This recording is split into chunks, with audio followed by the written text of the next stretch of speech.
Hare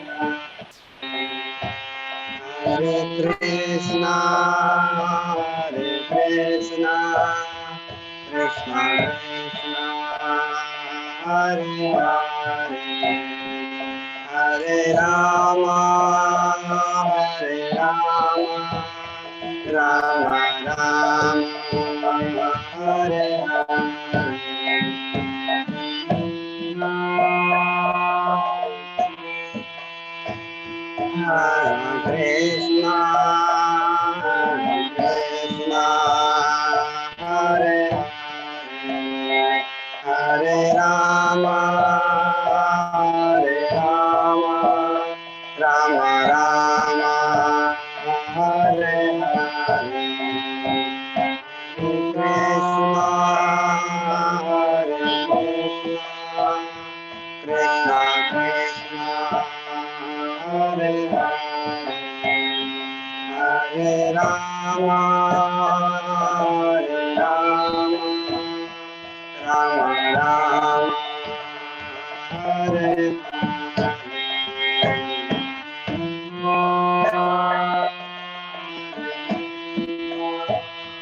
Krishna Krishna, Hare Hare, Hare Rama, Hare Rama, Rama Rama, Hare Hare, Hare Krishna, Hare Krishna, Krishna Krishna, Hare Hare, Hare Rama,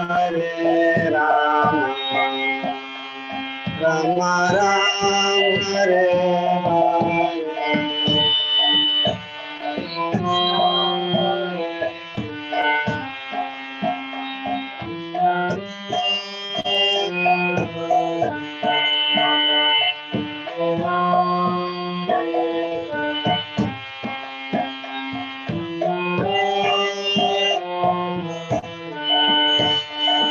Hare Krishna, Hare Krishna, Krishna Krishna, Hare Hare, Hare Rama, Hare Rama,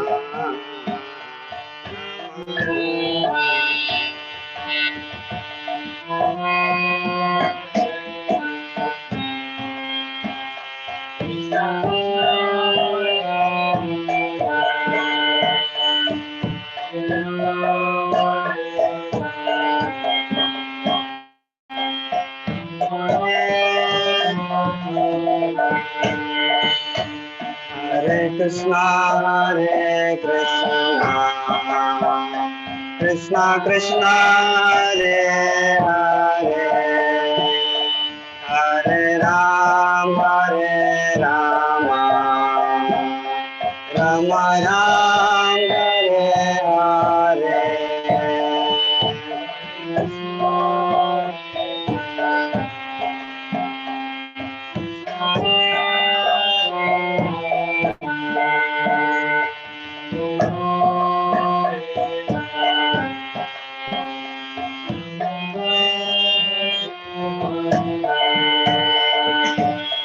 Hare Krishna, Hare Krishna, Krishna Krishna, Hare Hare, Hare Rama, Hare Rama, Rama Rama, Hare Hare.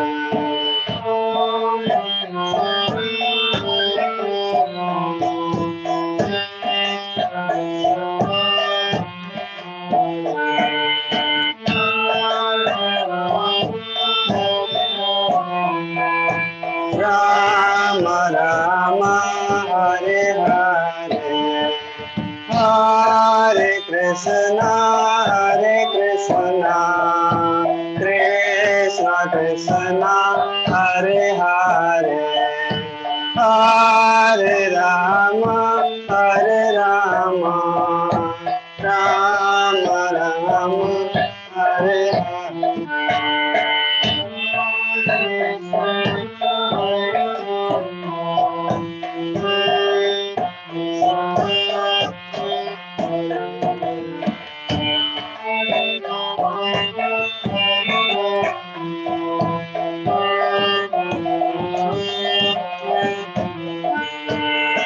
Hare Krishna, Krishna Krishna, Hare Hare, Hare Rama, Rama Rama, Hare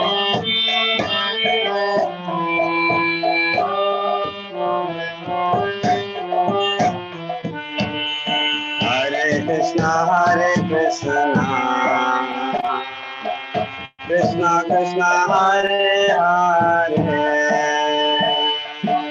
Hare Rama, Rama Rama, Hare Hare.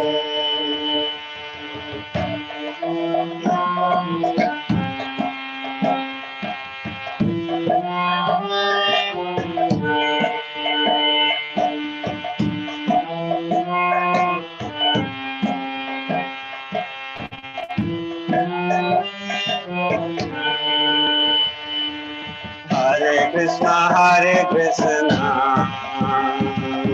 Krishna Krishna, Hare Hare, Hare Rama, Rama Rama, Hare Hare.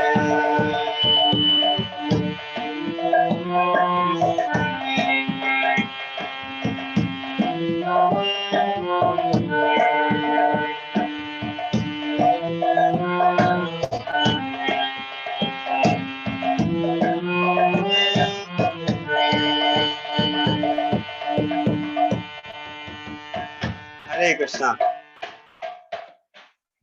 बोलो। ठीक है, तो आशा करते हैं आप लोगों को अच्छा लगा होगा कीर्तन, और आप सबके प्रसन्नता के लिए ही किया। और आज सुबह से ना बहुत अच्छा चल रहा है सब, ना फेस्टिवल चल रहा है आज ना। बहुत हिज रामभद्र प्रभु जी आए थे यहाँ पे अभी, तो सुबह से ना बहुत कथा क्लास, और उससे अच्छा ना आज प्रभु जी के प्रेजेंस में ना कुछ आशीर्वाद भी दिया प्रभु जी ने मेरे को। बर्थडे आज मनाया मैंने, तो आज सुबह से इसलिए आज प्रसन्न मन है, और बहुत सारा भेंट भी मिला है। दिखाता हूँ आप लोगों को, ये देखो, दिख रहा है ये माँ विष्णु, खोला भी नहीं है मैंने अभी। तो कुछ बच्चे आए थे, अभी खोल रहा हूँ आप लोगों के सामने। बहुत अच्छा है, ये देखो। इनको पहचानते हैं आप सब? शेषनाग और महाविष्णु लेटे हैं सागर में, और माता लक्ष्मी सेवा कर रही है। तो आज ना कल की क्लास से कुछ आप लोग कुछ रिकॉल करेंगे, एक दो वक्त, कुछ एक वक्त दो वक्त बता सकते हैं कुछ, अगर आप लोगों को याद है तो। फिर हम लोग आज का स्टार्ट करेंगे।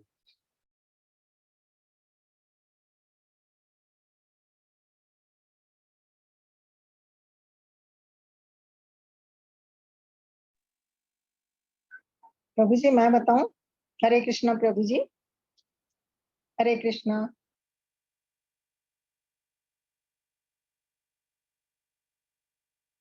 प्रभु जी बताऊं, मैं बोलूं? आपकी आवाज नहीं आ रही।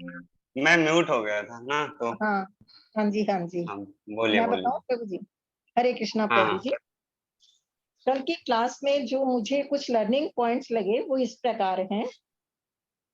प्रभु जी ने बताया था कि भागवत का श्रवण करने से हमारा सारा हृदय का जो अभद्र होता है वो नष्ट हो जाता है, और जिससे हम क्या करते हैं कि भगवान की आवाज को हम सुन पाते। सेकंड पॉइंट था कि यज्ञ का असली मीनिंग क्या होता है? भगवान की श्रेष्ठता को स्वीकार करना, ऐसा काम करना जिससे भगवान प्रसन्न हो। नेक्स्ट पॉइंट था शरणागत जीव को सुरक्षा प्रदान करनी चाहिए, भले ही वह हमारा शत्रु क्यों ना हो। यह धर्म का नियम है। नेक्स्ट पॉइंट था, अधर्म के मूल लक्षण है अहंकार, वेश्यावृत्ति, मादक द्रव्य और असत्य भाषण। नेक्स्ट पॉइंट, अच्छा बस ठीक है राज्य से, माता जी, और किसी और भक्त से सुन लेते। रश्मि माता जी ने हाथ उठाया था। थैंक यू प्रभु जी, हरे हरे कृष्णा। कृष्णा। प्रभु जी मैं बताना चाह रही थी कि कल एक्चुअली में हमने जो पढ़ा था उसमें एक्चुअली हुआ क्या था कि जो राजा परीक्षित है वो उनको दंड देने चले थे, लेकिन हाँ। अल्टीमेटली उसने शरण शरण ले ली उसकी, तो फिर उनको क्षमा करना पड़ा और फिर उन्होंने बोला कि मुझे आप ही कोई स्थान दीजिए। तो पहले उन्होंने 4 स्थान दिए, तो वो उन्होंने बोला कि ये 4 स्थान तो आपके क्षेत्र में कहीं है ही नहीं, आपके राज्य में कहीं स्थान है ही नहीं। तो उन्होंने फिर एक स्थान और प्रदान किया, जहाँ सोना होगा वहां पर भी आप जो है कली का वास होगा। यस, इम्पोर्टेंट पॉइंट था माता जी। तो आप लोगों ने क्या इसका एप्लीकेशन पॉइंट निकाला? सारा सोना दान कर देंगे आप लोग? हाँ, डर गए। मैं आता हूँ तो डरा देता हूँ आप सब भक्तों को। तो हाँ, कल्पना माता जी। अभी जी इसका तो यही था, हम लोग को शिक्षा यही मिली थी कि जितना आपको जरूरत हो उतना ही आप रखें, बाकी जितना आपकी मैक्सिमम जो है वो आपको टेम्पल में डोनेट करना चाहिए, ताकि आपका स्पिरिचुअल डेवलपमेंट हो। तो आपका अच्छा, अटैचमेंट नहीं होगा तो ना, ये जो तो सोना होगा। आपने आपने जैसे होता है ना, पॉलिटिशियन काम करते हैं ना, तो पॉलिटिशियन ऐसा रूल बनाते हैं ना कि उसमें रूल बनाते हैं, संसार को लगता है कि बहुत अच्छा रूल बनाया है, लेकिन उसमें लूप होल होता है। कैसे पता चलेगा माता जी कि ना हम हमारा जो नीड है ना उतना इतना ही तक है हमारा नीड? इसमें फंस जाते हैं सारे लोग, उनको लगता है नहीं जितना कुछ है हमारे पास तो सब हमारा नीड ही है। नहीं प्रभु जी, ऐसा नहीं होता। हम लोग कम से कम में भी गुजारा कर सकते हैं, इतना नहीं है कि आप तो कर लोगे, आप तो ये कर लोगे, आप भक्त हो। लेकिन लालच में जब संसार को अगर इकट्ठे आपको ये करते संदेश जाते हैं। देना है, संदेश देना है संसार को, तो ना नहीं मानेंगे वो। उनको लगेगा कि अच्छा अभी तो खत्म ही नहीं हुआ, अभी हमेशा गाना आया था ना, ये दिल मांगे मोर, हमेशा मोर, और जितना होता है उतना में संतुष्ट नहीं होता है व्यक्ति। तो बहुत सारे भक्तों ने हाथ उठा लिया है, तो ले लेते हैं एक दो पॉइंट्स, दो दो ले लेते हैं, फिर स्टार्ट करेंगे। हाँ पुनीत प्रभु, फिर कृष्ण माता जी, फिर हम लोग स्टार्ट करेंगे। Oh, my question is why we need gold in the first place, right? हाँ Number two, why we need gold? The first question is why we need gold, because I'm always thinking why we need gold, right? तो भी For Audible us, नहीं I है। know. Audible? थोड़ा सा low है volume, you need to speak louder. Okay, maybe because I'm using this system mic. अच्छा अच्छा। So I'm saying why we need gold on very first place. Is it audible now? Clear? Yes Prabhu, yes you are Prabhu. Audible. पहले हमें gold क्यों चाहिए? Number दो, last lecture में कल भी मैंने हाथ खड़ा किया था इन द लास्ट क्लास कि there was a conflict of interest कि भक्तों गोल्ड पहनना चाहिए कि नहीं पहनना चाहिए, and I went to the temple here in US and I've seen a lot of people are wearing gold, so I was confused there, like whether they should wear gold or not. So दो questions है, why we need gold, or if and why do the last में will address your question प्रभु, definitely. ठीक है, हाँ कृष्ण माता, you want to share something or you have any question? Yesterday from the class, yesterday कल की class थी, बोल रही हूँ मैं, to हाँ। take shelter of God, one should first take the shelter of bhaktas. And in Hmm. that case, in 3 stages, we can get the mercy of Lord. That is, first, submissively hear the instruction. Second, sincerely follow the instruction. And then the success will come and one can get the mercy of God. Yes, thank you माता जी, important point है, practical. हाँ ठीक है, तो हम लोग ना आज मंगलाचरण करते हैं, प्रार्थना करते हैं, फिर स्टार्ट कर लेंगे हम लोग। ओम अज्ञानतिमिरान्धस्य ज्ञानाञ्जनशलाकया चक्षुरुन्मिलितं येन तस्मै श्रीगुरवे नमः।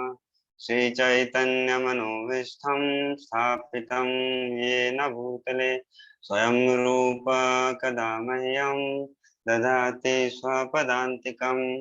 वन्देऽहं श्रीगुरो श्रीयुतापदकमलं श्रीगुरुन् वैष्णवांश्च श्रीरूपं साग्रजातं सहगना रघुनाथान्वितं तं सजीवं साद्वैतं सावधूतं परिजनसहितं कृष्ण चैतन्य देव श्री राधा कृष्ण पादान् सगण ललिता श्री विशाखान्वितं स हे कृष्ण करुणा सिंधु दीनबंधु जगतपते गोपेश गोपिका कांता राधा कांत नमस्तुते तप्त कांचन गौरांगी राधे वृंदावनेश्वरी वृषभानुसुते देवी प्रणमामि हरिद्वे वाञ्छाकल्पतरुभ्यश्च कृपा सिन्धुभ्यैव च पतितानां पावनेभ्यो वैष्णवेभ्यो नमो नमः। जय श्री कृष्ण चैतन्य प्रभु नित्यानंद श्री अद्वैत गदाधर श्रीवासादि गौर भक्तवृंद। हरे कृष्णा कृष्ण कृष्ण हरे हरे, हरे राम राम राम हरे हरे। नमो विष्णुपादाय कृष्णप्रेष्ठाय भूतले श्रीमते भक्तिवेदांत स्वामिनिति नामिने। नमस्ते सरस्वती देवे गौरवाणी प्रचारिणे निर्विशेष शून्यवादी पाश्चात्य देशतारिणे। हरे कृष्णा। तो आज का भी जो अध्याय है ना बहुत ही इंटरेस्टिंग है कि अभी जो चल रहा है प्रसंग, तो उसमें बहुत सारे लोगों का ये क्वेश्चन रहता है, मन में ही रहता है कि देखो ना, भागवतम हम लोग सुन रहे हैं लेकिन सबने यही सुना है कि भागवतम का जो प्रसंग किन किन के बीच में है, परीक्षित महाराज और सुखदेव गोस्वामी के बीच में। लेकिन परीक्षित महाराज के बारे में तो हम लोग बहुत टाइम से चर्चा करते आ रहे हैं, बहुत टाइम से, पिछले 4-5 चैप्टर से हम लोग चर्चा करते हैं। लेकिन सुखदेव गोस्वामी अभी भी नहीं आए हैं पिक्चर में, अभी भी हमारे ना डिस्कशन का पात्र अभी तक एक बार भी नहीं बने हैं सुखदेव गोस्वामी। क्यों? क्योंकि अभी परीक्षित महाराज भागवत कथा सुनने के लिए गए ही नहीं है अभी ना। अभी सौनक आदि मुनि जो हैं, जो सूत गोस्वामी सौनक आदि मुनियों को जो कथा सुना रहे हैं, उनमें अभी पास्ट बता रहे हैं अभी कि कैसे कैसे क्या क्या जो वृतांत हुआ है अभी तक। अब जो आगे जिस तरीके से कथा अभी वो सुना रहे हैं परीक्षित महाराज के और सुखदेव गोस्वामी के बारे में, सौनक आदि मुनि जो 88,000 ऋषि मुनि वहां पे बैठे हैं नामी सारण्य में, तो वो भी ना जैसे कथा सुनाने वाले को भी, जैसे सूत गोस्वामी तो बहुत बड़े वक्ता है ना, भागवत कहने वाले, क्योंकि उन्होंने साक्षात किनसे सुना है, सुखदेव गोस्वामी से सुना है। तो वो जानते हैं कि किस तरीके से कथा को सुनाना चाहिए ना, किस तरीके से, जैसे कथा होता है ना तो उसमें सस्पेंस भी होता है, थ्रिल भी होता है ना, उसपे अलग अलग तरीके का जो रस प्रदान होता है ना, रस प्राप्त करते हैं हम लोग ना। कई तरीके के 12 तरीके के रस होते हैं, वीर रस, शौर्य रस ना, माधुर्य रस, वात्सल्य रस, तो अलग अलग तरीके का रस प्रदान करते हैं। जब कथा सुनते हैं हम लोग, तो जब ना माता यशोदा के बारे में सुनते हैं तो ऐसा लगता है कि वात्सल्य रस का हम लोग आस्वादन कर रहे हैं। फिर जब हम लोग ना अर्जुन और अभी दुर्योधन का युद्ध के बारे में जब हम लोग चर्चा करते हैं तो ऐसा लग रहा है कि एकदम शौर्य रस का ना आस्वादन कर रहे हैं हम लोग।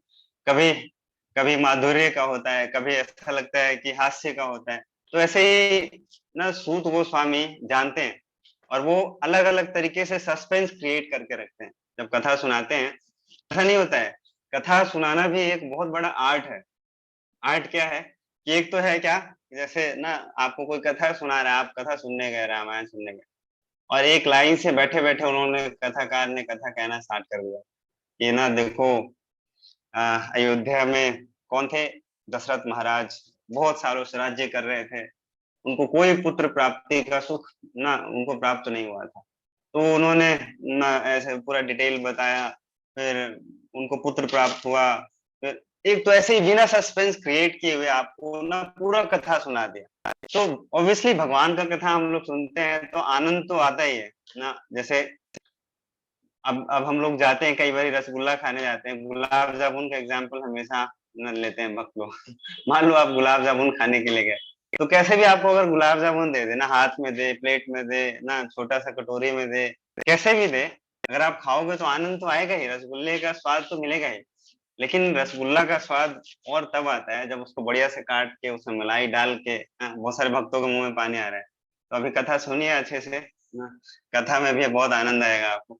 तब वो उस रसगुल्ले का जो जो असली जो स्वाद प्राप्त होता है, वैसे ही कथा का है ना। जैसे एक बार हम ना रामायण कथा सुन रहे थे, तो रामायण कथा सुनते हैं ना, तो उसमें क्या होता है कि कई बारी कई जगह पे ऐसा सस्पेंस है, खास करके जैसे युद्ध कांड में कई ऐसा सस्पेंस है। कभी लगता है कि ना मेघनाथ जीत रहे हैं, कभी लगता है कि नहीं ना लक्ष्मण जी जीत रहे हैं। कई बार ऐसा लगता है कि कैकेयी माता का ऐसा स्वरूप है, जब अचानक से पता चलता है कि अच्छा कैकेयी माता तो ना इतनी निर्दयी थी, इतने कठोर थी। तो इसमें एक तो प्लेन तरीके से अगर आपको कोई बताता चले, कोई प्रवक्ता, तो उतना आनंद नहीं आएगा। लेकिन उसपे सस्पेंस होता है ना। सस्पेंस कैसे, जैसे मैं आपको एक उदाहरण देता हूँ कि जैसे सीता माता और भगवान राम और सीता माता का विवाह होके आता है, तो विवाह होके आता है, तो उसके बाद जैसे ही विवाह होके आता है ना, आते हैं भगवान राम और सीता, तो उसके बाद क्या स्टार्ट होता है, जल्दी से फिर उनको ना वन में जाना होगा, जल्दी से वन में जाना होगा। क्योंकि सबको पता है कि जैसे ही विवाह होके आए और जल्दी जल्दी ना महाराज दशरथ महाराज तैयारी में जुड़े थे कि कैसे अपने जो उनके जो पुत्र भगवान श्री राम है उनका राज्य अभिषेक किया जाए। तो इतनी तैयारी में जुड़े हैं, लेकिन आप सबको पता है कि राजा तो वो बन नहीं पाए, राज तिलक तो उनका हो नहीं पाया, और जल्दी से उनको मिल गया, उनको श्राप मिल गया। श्राप क्या, जो उनको 2 वचन जो उन्होंने लिया हुआ था वो उन्होंने मांग लिया, उनको जाना पड़ा। तो एक तो ये है, देखो ना, भगवान का इतना सुंदर कथा चल रहा है, जैसे कहते हैं ना रंग में भंग डालना, तो भक्त लोग बहुत उदास हो जाते हैं। मैं कथा कई बार ऐसे सुना हूँ कि इतना खुशी का माहौल चल रहा है एकदम बढ़िया से, राम लक्ष्मण भरत शत्रुघ्न चारों का विवाह हो चुका है, चारों बढ़िया से एकदम ना, एकदम बहुत बढ़िया से साज सज्जे के साथ एकदम कहाँ से, सीतामढ़ी से अयोध्या वापस लौट के आ गए, और तुरंत पता चलता है अच्छा अब जंगल जाना है। तो भक्त लोग बहुत उदास हो जाते हैं।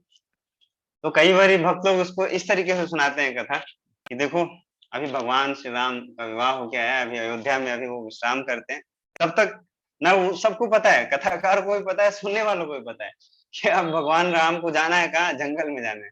लेकिन जंगल में जाना है ना, तो युद्ध किससे करना है, होगा क्या सबको पता है। लंका जाएंगे, पुल पुल बना के चढ़ाई करेंगे, रावण का वध करेंगे। तो क्या करते हैं, पहले जो रावण का इतिहास है वो सुनाते हैं। पहले सुनते हैं कि अच्छा अभी भगवान श्री राम को, क्योंकि हम लोग छिपा के भी नहीं छिपा सकते, ऐसा है नहीं कि कोई रामायण सुना ही नहीं है ना, कि सबको पता है कि अभी जंगल जाएंगे, लेकिन उसको क्या कहते हैं, अच्छा भगवान श्री राम को भी आराम करने दो, अभी हम लोग चलते हैं कहाँ, लंका चलते हैं। और लंका चलते हैं और रावण जो है उसका इतिहास सुनते हैं, क्योंकि उस ना, अगर जैसे आप लोगों ने मूवी देखा होगा, सिनेमा देखा होगा, तो सिनेमा में कई बार जो एक्टर होता है ना, हीरो और विलेन का लड़ाई चलता है। तो अगर डायरेक्टली अगर हीरो और विलेन का लड़ाई दिखाने लग जाए ना, तो मजा नहीं आएगा ऑडियंस ना, ऑडियंस ना फिर मूवी फ्लॉप हो जाएगा। तो पहले क्या करते हैं, जो विलेन होता है ना उसका पावर दिखाते हैं, कितना पावरफुल विलेन है, तब मजा आएगा, अच्छा इतना पावरफुल है ना। हीरो के बारे में तो सब जानता है कि हीरो पावरफुल होता है, भगवान श्री राम कुछ भी कर सकते हैं, लेकिन रावण के बारे में भी जो उसका प्रख्याति है, जो उसका जो महिमा है, वो हम लोग नहीं जानते बहुत अच्छे तरीके से। हम लोग बस इतने जानते हैं कि बहुत त्रिलोकी था, बहुत पंडित है ना, उसको बहुत शास्त्रों वेदों का ज्ञान था, लेकिन उसने क्या क्या ना शक्तियां अर्जित कर रखा है, किस किस से युद्ध करके कहाँ कहाँ किसको हरा चुका है, कैसे नाम उसका रावण पड़ा। तो ये सब जब जानते हैं हम, तब ये मैं इसलिए आपको बता रहा हूँ कि कथा कैसे सुनाते हैं। और परीक्षित महाराज को यहाँ पे सुखदेव गोस्वामी ऐसे ही कथा सुना रहे हैं, और उसी तरीके से सौनक आदि मुनि को सूत गोस्वामी कथा सुना रहे हैं ना। अगर आप देखोगे, अगर बढ़िया से अगर आपने कंसंट्रेट करके सुना है अभी तक भागवतम, तो कई बार ऐसा प्रश्न आया है कि ना सूत गोस्वामी से प्रश्न पूछते हैं सारे सारे वहां पे जो ऋषि मुनि। और अभी जब डायरेक्ट प्रसंग अभी हम अगले स्कंद से जब हम लोग पढ़ेंगे, परीक्षित महाराज और सूत गोस्वामी सुखदेव गोस्वामी के बीच का, तो उसमें कई बार ऐसा आएगा कि परीक्षित महाराज को एक दो श्लोकों में बता के निकल रहे हैं, मात्र एक दो श्लोकों में। जो सुखदेव गोस्वामी है ना, बताने के लिए एक दो श्लोक में बता के निकल रहे हैं, तो वहां पे परीक्षित महाराज ठहरते हैं, बोलते हैं रुकिए रुकिए रुकिए रुकिए, जो आपने ये बताया है वो उसमें तो अभी ना बाकी पीछे का चीज आपने बताया ही नहीं है। जैसे आप कई बार मैंने बताया आप सबको कि जो दसम स्कंद है ना, सुखदेव गोस्वामी मात्र 4-5 श्लोकों में उसको निपटा के चले गए, मात्र 4 श्लोकों में। रामायण को पता है, रामायण में कितने श्लोक हैं? रामायण में कितने श्लोक हैं? और परीक्षित महाराज को मात्र आई थिंक 2-3 चैप्टर में सुना है, क्योंकि वहां पे उनको कोई डाउट नहीं था। उन्होंने बोला, जब रामायण का कथा जब सुना रहे थे भगवान सुखदेव गोस्वामी परीक्षित महाराज को, तो उन्होंने बोला कि देखो, रामायण का कथा तो आप लोग सुनते ही आए हो ना, अनंत काल से आप सुनते आए, तो आपको अभी हम वो वाला चीज ज्यादा सुनाएंगे जो आपने ज्यादा अच्छे से नहीं सुना है ना, जो ज्यादा प्रख्यात नहीं है। रामायण बहुत पहले से बहुत बहुत फेमस है और सारे लोग रामायण जानते हैं, सुनते हैं ना आसपास। तो ऐसे ही जो अभी जो अध्याय शुरू हो रहा है, ये थोड़ा सा बैकग्राउंड था ना, कि कैसे सूत गोस्वामी ना अभी वो माहौल, जो एटमॉस्फेयर है वहां पे, उसको एकदम कंट्रोल करके रखे हैं। थोड़ा सा भी इधर उधर नहीं है, कोई भी श्रोता भाग नहीं सकता। जितने लोग बैठे हैं 88,000, जितने दिन तक कथा चला, ऐसा हुआ नहीं कि 88,000 में से एक ऋषि मुनि उठ के भाग गए। जूम जैसा फैसिलिटी नहीं था कि यहाँ पे आए और भाग लिए साइड से, कोई देख नहीं रहा है, कोई जान नहीं रहा है। वहां पे सारे लोग बैठे थे, कथा सुनने के लिए आए, और स्टार्टिंग से लेके लास्ट तक सब लोग। और ये भी है ना, मेरे जैसे ऐसे नहीं थे कि ना कुछ भी बोल रहे होंगे वहां पे ना, वो बहुत बड़े प्रकांड विद्वान और भगवान के भक्त हैं, तो उनको पता है किस तरीके से भागवत सुनाना है। तो इसलिए हम लोग भी उनके आश्रय में रह के उनसे प्रार्थना करके ऐसे हम लोग पढ़ेंगे भागवतम, तो वैसा ही आनंद आएगा। जिस तरीके से सुखदेव गोस्वामी को, सूत गोस्वामी को मजा आनंद आया, और जिस तरीके से सौनक आदि मुनियों को आनंद आया, वैसे ही ना हमें और आप सबको भी आनंद आएगा अगर उनके आश्रय में रह के अगर पढ़ेंगे और सुनेंगे, अगर चर्चा करेंगे।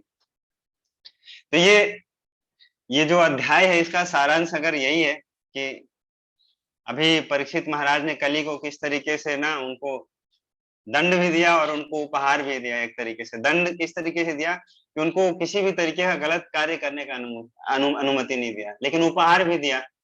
और उपहार क्या दिया? क्योंकि उन्होंने ना, कली ने शरण ले लिया परीक्षित महाराज के चरणों में, तो उन्होंने उसको स्थान दिया कि तुम इस स्थान पे रह सकते हो। तो आगे अभी हम सबको पता है कि अभी ना परीक्षित महाराज के पास ना मात्र 7 दिन बचे थे। और वो 7 दिन क्यों बचे थे? 7 दिन क्योंकि उनको एक इमैच्योर जो बच्चा है, एक ब्राह्मण है, बहुत छोटा, उसको ज्ञान नहीं है, उसको बोध नहीं है, उसने उन्हें श्राप दे दिया। और उसी श्राप की वजह से उन्होंने श्राप दे दिया क्या, कि 7 दिनों के अंदर आपकी मृत्यु हो जाएगी। और मृत्यु कैसे हो जाएगी? तक्षक सर्प के काटने से। और जो भगवान के भक्त होते हैं ना, वो मृत्यु से डरते नहीं है कभी। अभी हम लोग पढ़ते हैं, चलिए, तो मैं ऐसे ही शॉर्टकट में आप सबको पूरा कथा सुना दूंगा, तो आनंद नहीं आएगा ज्यादा। पढ़ के हम लोग करते हैं। कौन पढ़ेंगे आज? मैं ही पढ़ूं आज, मैं ही पढ़ता हूँ आज। अच्छा, अभय प्रभु आप पढ़िए, ठीक है।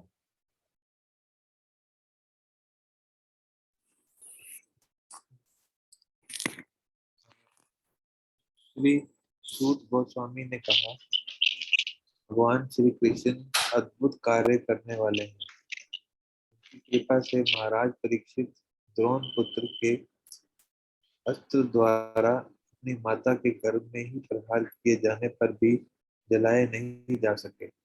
हाँ, ये सूत गोस्वामी बता रहे हैं क्या?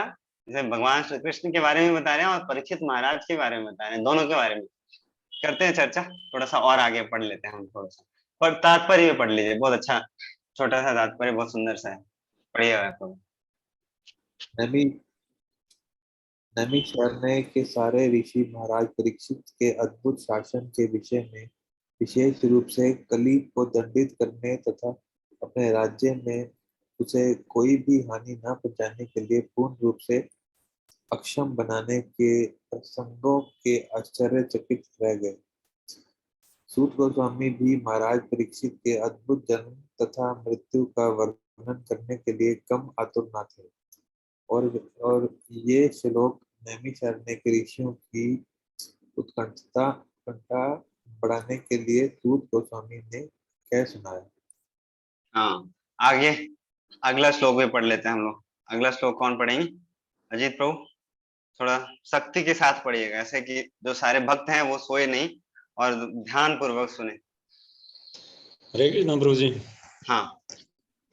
इसके अतिरिक्त महाराज परीक्षित स्वेच्छा से सदैव भगवान के शरणागत रहते थे, अतः वे उड़ने वाले सर्प के भय से जो उन्हें ब्राह्मण बालक ने को भाजन बनने के कारण काटने वाला था, न तो भयभीत थे और न ही अभिभूत थे। हाँ, तो इसके अतिरिक्त जैसे ना पिछले श्लोक में बताया क्या कि जो परीक्षित महाराज थे उनको वो साधारण नहीं थे, वो कोई साधारण पुरुष नहीं थे।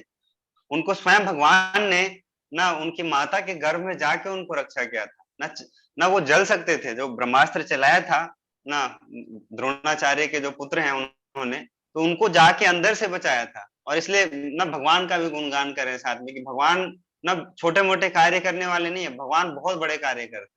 और इसके बाद भी ना इसके अतिरिक्त क्या है, जो महाराज परीक्षित थे वे स्वेच्छा से सदैव भगवान के शरणागत रहते थे। ऐसा नहीं है कि उनको बहुत बोल बोल के कहा जाता था कि आप जप में आओ, सुबह सुबह आओ, ना पढ़ोगे जप करोगे तो आपका मन शुद्ध होगा, तो आप ना भगवान के अच्छे भक्त बन पाओगे। नहीं, वो नित्य वो शाश्वत भगवान के शरणागत हमेशा। इसलिए उनको जो भगवान के भक्त होते हैं ना, एक श्लोक आता है बहुत अच्छा, उसमें बताते हैं क्या कि जो भगवान के जो भक्त होते हैं, आत्म शरणागत भक्त, जो भगवान के भक्त बहुत सारे, हम लोग भी अपने आप को मानते ही हैं कि हम भी भगवान के बहुत बड़े भक्त हैं, लेकिन हमारे जैसे भक्तों की बात नहीं हो रही है यहाँ पे। कैसे भक्तों की बात हो रही है? जो आत्म शरणागत भक्त, जिन्होंने भगवान का ना जो चरण में खुद से एकदम समर्पण लिया, वैसे भक्त नारायण परायण कहलाता है। नारायण परायण का मतलब क्या है? जिन्होंने शरण ले लिया भगवान का, तो वो भगवान के अपने हो जाते हैं। और जो व्यक्ति भगवान के अपने हो जाते हैं, नारायण परायण, जो नारायण के जो परायण हो जाते हैं, उसका कोई तीनों लोक में कोई कुछ बिगाड़ नहीं सकता है। और ऐसे व्यक्ति को कोई ना डर भय, जो तीन चीज होता है ना, शोक शोक मोह और भय, कुछ नहीं होता है ना। हम सबको क्या होता है? शोक मोह और भय, तीनों हम लोग महसूस करते हैं हम लोग, शोक मोह और भय। शोक किससे होता है? जो हमारा पास्ट होता है ना, हमारा जो पीछे का बीत चुका है, जो पास्ट, उसके लिए हमको शोक होता है कि हाय काश मैं ये कर लिया होता ना, अगर उस समय ये कर लिया होता तो आज हमको ये भोगना ना पड़ता। तो इसका शोक करते हैं हम लोग। और मोह किस बात का होता है? मोह होता है प्रेजेंट, जो अभी हमारा जो वर्तमान है, हमारे पास वर्तमान में ना, मैं बहुत बड़ा सोच लो, सब मान लो ऐसे कि बहुत बड़ा एक ना मालिक हूँ ना, बहुत बड़ा मैनेजर हूँ किसी कंपनी का, बहुत बड़ा सीईओ सीएफओ, जो कुछ भी क्या क्या पोस्ट होता है, तो मेरे को भय होगा, मोह होगा क्या कि कहीं खो ना जाए। और भय क्या होता है? भय होता है फ्यूचर का, कि अच्छा अभी तो हमारे पास सब कुछ है, देखो अभी तो जितना कुछ है हम अपने बाल बच्चों पे लगा रहे हैं, लेकिन बाद में अगर वो नालायक निकल गया तब क्या होगा? हमने अपना सारा कुछ तो लगा दिया है। अगर नहीं माना, बाद में अगर वो कहेगा कि हम ना, तुम अपने रास्ते और हम अपने रास्ते, तब क्या होगा? डरते हैं ना, भय होता है। तो शोक मोह और भय जो भगवान के जो भक्त होते हैं ना, उनको नहीं होता है। और ऐसे ही परीक्षित महाराज थे। क्यों? कि उनको हमेशा विश्वास होता है। विश्वास किस बात का होता है? कि भगवान हमारा ना हमेशा अवश्य ही रक्षा करेंगे ना। भक्ति विनोद ठाकुर ने बहुत अच्छा एक सॉन्ग लिखा है, जो शरणागति, हम लोगों ने शरणागति के ऊपर हम लोगों ने एक बहुत अच्छा एक ऐसे सीरीज लेक्चर भी किया था। उसमें ना भक्ति विनोद ठाकुर ने एक बहुत अच्छा सॉन्ग लिखा है, देखो न बुझिनु प्रभु तुमरा चरण, अशोक भयामृता पूर्ण सर्वक्षाण, सकल छड़िया तुआ चरण कमाले, पड़ियाछि अमीनाथा तब पद ताले। कहते क्या कि भगवान ना आपके जो इतने सुंदर इतने सुशील जो चरण है, उसका जो शरण ले चुका है, उसको कुछ हो ही नहीं सकता है ना, उसका हमेशा सब कुछ ना, सबको ही छोड़ सकता है, लेकिन आपके जो चरण चरण कमल में जो शरण ले चुका है तो आप नहीं छोड़ोगे उसको, पूर्ण विश्वास होता है। हम लोगों ने श्लोक पढ़ा था, वो श्लोक कि कैसे पता चलता है कि कौन सा भक्त ना भगवान के शरणागत है, तो उसमें आता है आत्मनिक्षेप कर पढ़ने, तो उसको हमेशा विश्वास होता है क्या कि भगवान हमारा हर स्थिति में, हर परिस्थिति में हमेशा रक्षा करेंगे। तो भगवान के भक्त ऐसे ही होते हैं। देखो प्रहलाद महाराज को, देखो प्रहलाद महाराज को भय था, भय था प्रहलाद महाराज को। अगर मैं यहाँ से बोल दूं कि देखो ना प्रियंका माता जी, आप जहाँ पे बैठे हो देखो सोफा पे ना पीछे सांप दिख रहा है, तुमको डर हो जाएगा, अरे सच में सांप था कि ना, तो देखने लगेंगे हम। लेकिन ना उनको सांप के कुएं में फेंक दिया गया, प्रहलाद महाराज को पूरे सांप के कुएं में फेंक दिया गया उनको। अभी प्रियंका माता जी ऐसे ही ना प्रतिष्ठा बचाने के लिए, अच्छा हम नहीं देखेंगे उन्होंने देखा नहीं, लेकिन मन में वो चल रहा होगा कि कहीं सच में तो नहीं है, नहीं है, मैं मजाक कर रहा था। तो प्रहलाद महाराज को भय हुआ नहीं ऐसा, क्या क्या ना कितना कुछ नहीं किया, उनके जो जो डीमन फादर थे। नहीं होता, भगवान के भक्त ऐसे ही होते हैं। कई सारे ऐसे उदाहरण है हमारे शास्त्रों में ना। कुंती महारानी को देखो, जैसे ना कई बार ऐसे आता है क्या कि दुख ना हमारे पास, जब दुख आता है ना, सुख आता है, दुख आता है तब तो हम लोग ना पे करते ही है। जब सुख आता है हमारे पास तो हम लोग बहुत प्रसन्न होते हैं, और हम लोग नहीं सोचते हैं, जब तक व्यक्ति का धंधा बहुत अच्छा चलता रहता है ना, बिजनेसमैन की बात कर रहा हूँ, तो बहुत ना आला रे आला, मौजा मौजा करते रहते हैं, वो यही गाना बजता है उनके उनके काउंटर पे। और जैसे ही ना वो दुखी होते हैं तो तुरंत ना एकदम पे करना स्टार्ट कर। लेकिन यहाँ पे देखो, जो भगवान के भक्त होते हैं, खुशी में भी और दुख में भी हमेशा वो भगवान का प्रसाद समझ के ऐसे स्वीकार करते हैं।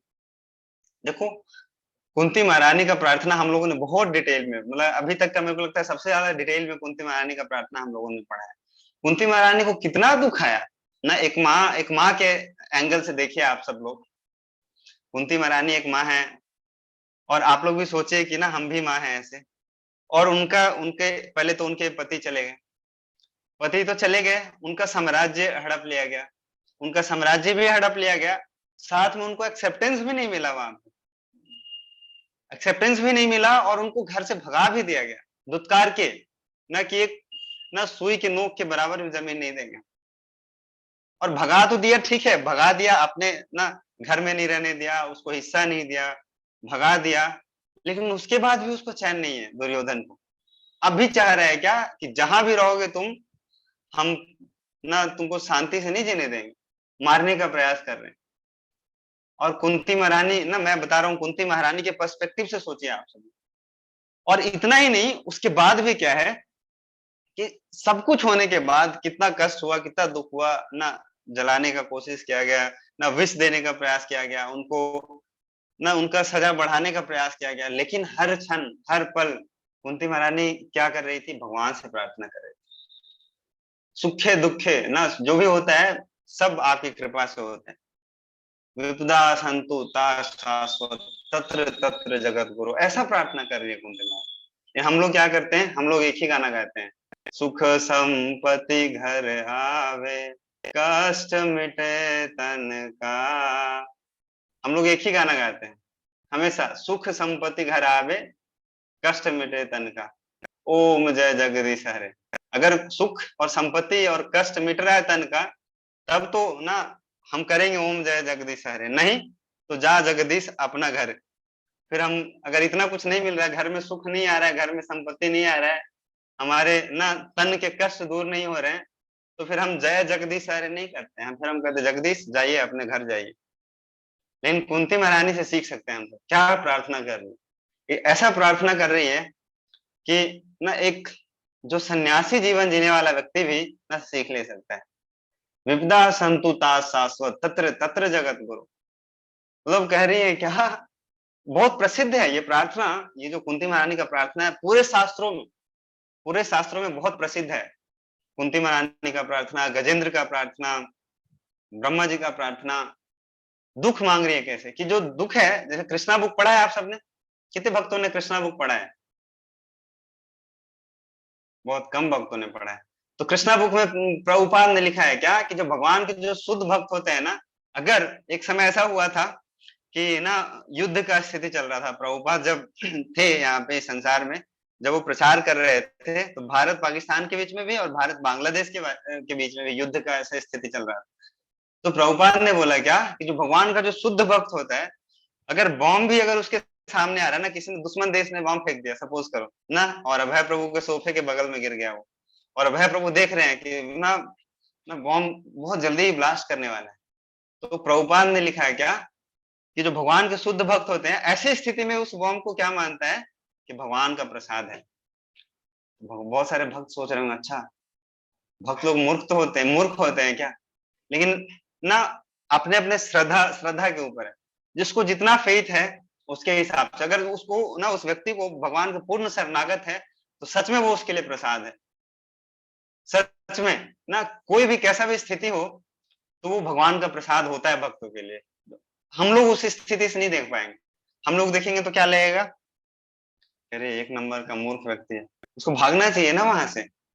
लेकिन भगवान के भक्त कैसे उसको, नहीं तो सोचो प्रहलाद महाराज ने कभी बचने का प्रयास नहीं किया है ना। आप अगर आपने पढ़ा होगा सुना होगा थोड़ा बहुत भी, उनकी जो बहन थी होलिका, आप सबको पता है, होलिका के पास वरदान था। क्या वरदान था कि वो अग्नि में जल नहीं सकती है। देखो यहाँ पे एक और बहुत बड़ा हम लोगों को ना शिक्षा मिलता है हम सबको, क्या कि जो भी ना हम सबको जो वरदान मिलता है हमारे जीवन में, हम लोग छोटा मोटा तपस्या करके ना कुछ वरदान ले लेते हैं, कई बार बॉस से, कई बार माता पिता से, कई बार टीचर से, तो हम लोग कुछ ना कुछ वरदान ले लेते हैं।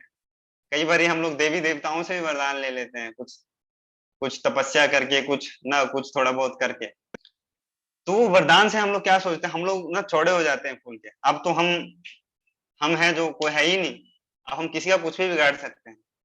लेकिन जो भगवान के भक्त होते हैं ना, हम लोगों ने भगवत गीता में बहुत बार ऐसे पढ़ा है, भागवतम में भी उन्होंने पढ़ा है क्या कि भगवत गीता में बताया है ना, कुंती महारानी भगवत गीता में अर्जुन को बोला भगवान की, अर्जुन तुम ये चीज डिक्लेयर कर दो कि जो मेरे जो भक्त होते हैं उसका कभी प्रणश्यति नहीं होता है, उसका कभी पतन नहीं होता है। तो भगवान ने बोला क्या कि मैं अगर बोलूंगा ना तो लोगों को विश्वास नहीं होगा, मैं रन छोड़ हूं, देखो मैं रन से भाग जाता हूँ, तो हो सकता है मैं बात से भी मुंह कर जाऊं तो लोग विश्वास नहीं करेंगे। लेकिन जो मेरे भक्त जो वचन करते हैं उसको कभी मैं टूटने नहीं देता। तो बोले भगवान बोले अर्जुन को बोले कि अर्जुन तुम डिक्लेयर करो, तुम मेरे बहुत बड़े भक्त हो, तुम बोलो जाके कि ना भगवान के जो भक्त होते हैं उसका कोई कुछ नहीं बिगाड़ सकता है। देखो प्रहलाद महाराज के उदाहरण से यहाँ हम लोग समझ सकते हैं कितना बड़ा उसके पास वरदान था, क्या अग्नि में जल नहीं सकती है। उसने क्या सोचा कि हम प्रहलाद को गोद में लेके बैठ जाएंगे अग्नि में, प्रहलाद जल जाएगा, हमको तो कुछ होगा नहीं।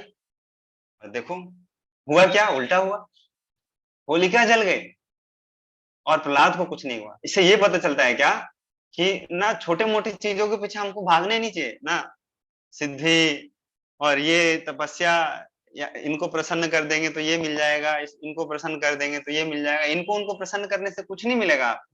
अगर आपको कुछ वास्तव में कुछ पाना है तो आप भगवान को प्रसन्न करिए, भगवान को भक्तों को प्रसन्न करिए।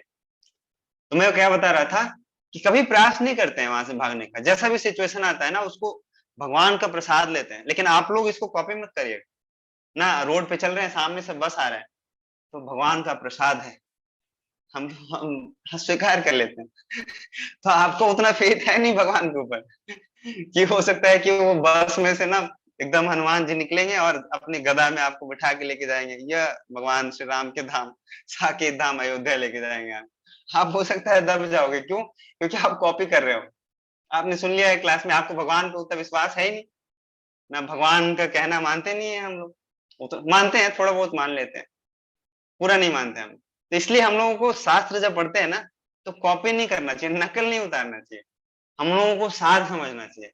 और क्या जो टीचिंग्स दिया जा रहा है भागवतम में, जो भी शास्त्रों में, उसको ऐसे नहीं उतारना चाहिए क्या कि ये बोला गया है तो ये लकीर ना, जैसे कहते हैं लकीर का फकीर, जो जो जो सुन लिया हमने कह दिया ना, उसको अपने हिसाब से समझना चाहिए। इसलिए शास्त्र ना बहुत प्रैक्टिकल, ऐसा नहीं है कि बस ना सुनने के लिए हम लोग सुनते हैं। हर श्लोकों का हर जो टीचिंग्स है ना भागवतम में, भगवत गीता में, उसका प्रैक्टिकल एप्लीकेशन है हमारे लाइफ में। लेकिन दिक्कत क्या है कि हम लोग अभी उतने अच्छे से उस हद तक समझ नहीं पाते हैं उसको अपने जीवन में उतार नहीं पाते हैं, तो हम लोगों को क्या लगता है कि बस ना ये तो अर्जुन तक ही सीमित था, अर्जुन ही कर सकता था ना, परीक्षित महाराज ही कर सकते थे, ये तो बहुत बड़े भक्त। लेकिन हम लोग भी कर सकते हैं अगर हम गुरु की कहना माने, अगर जो शास्त्र हमको कहते हैं, अगर जो साधु साधु संत जो हमको ना जो आज्ञा आदेश देते हैं, अगर उनका कहना मानेंगे अगर हम, तो फिर ना पूरा दिव्य ज्ञान हृदय प्रकाशित, शास्त्र पढ़ने का भी जरूरत नहीं पड़ेगा। हम लोग सुबह प्रार्थना करते हैं, मंगल आरती में गाते हैं क्या, दिव्य ज्ञान हृदय प्रकाशित हो जाएगा। सब लोग शास्त्र नहीं पढ़ते। ध्रुव महाराज ने शास्त्र पढ़ा क्या? जंगल में जब वो गए थे तो भागवतम लेके गए थे? नहीं, उन्होंने क्या किया, अपने गुरु जो उन्होंने, उनके जो गुरु हुए कौन, पथ प्रदर्शक गुरु कौन हुए, नारद मुनि। नारद मुनि ने आके उनका उनका परीक्षा लिया पहले, और परीक्षा लेने के बाद ना वो मान गए कि ये बच्चा ना साधारण बच्चा नहीं है, ऐसे छोटा मोटा ऐसे नहीं है कि ना कोई कह दिया, किसी ने लिंक भेज दिया है कि प्रभु माता जी ना शाम 7 बजे से लेके 8:30 बजे तक भागवतम क्लास होता है, आप भी आके देखिए जरा कैसा होता है। ऐसे ऐसे नहीं थे ध्रुव महाराज कि अच्छा थोड़ा टेस्ट कर लेते हैं, क्या हाल चाल रहता है भागवतम क्लास में, क्या चलता है जरा देख लेते हैं। उनका जो डिटर्मिनेशन था, उनका जो जो प्रयास था, उनका जो आतुरता था, उनको पाना ही था ना। उनकी माता ने कह दिया था कि आप जाओ जंगल में जाओ, मैंने सुना है जंगल में भगवान मिलते हैं। तो जो उनको पूरा पूरा उन्होंने दृढ़ निश्चय कर लिया था क्या कि जंगल में भगवान मिलते हैं तो हम जंगल में भगवान को प्राप्त करके ही जाएंगे।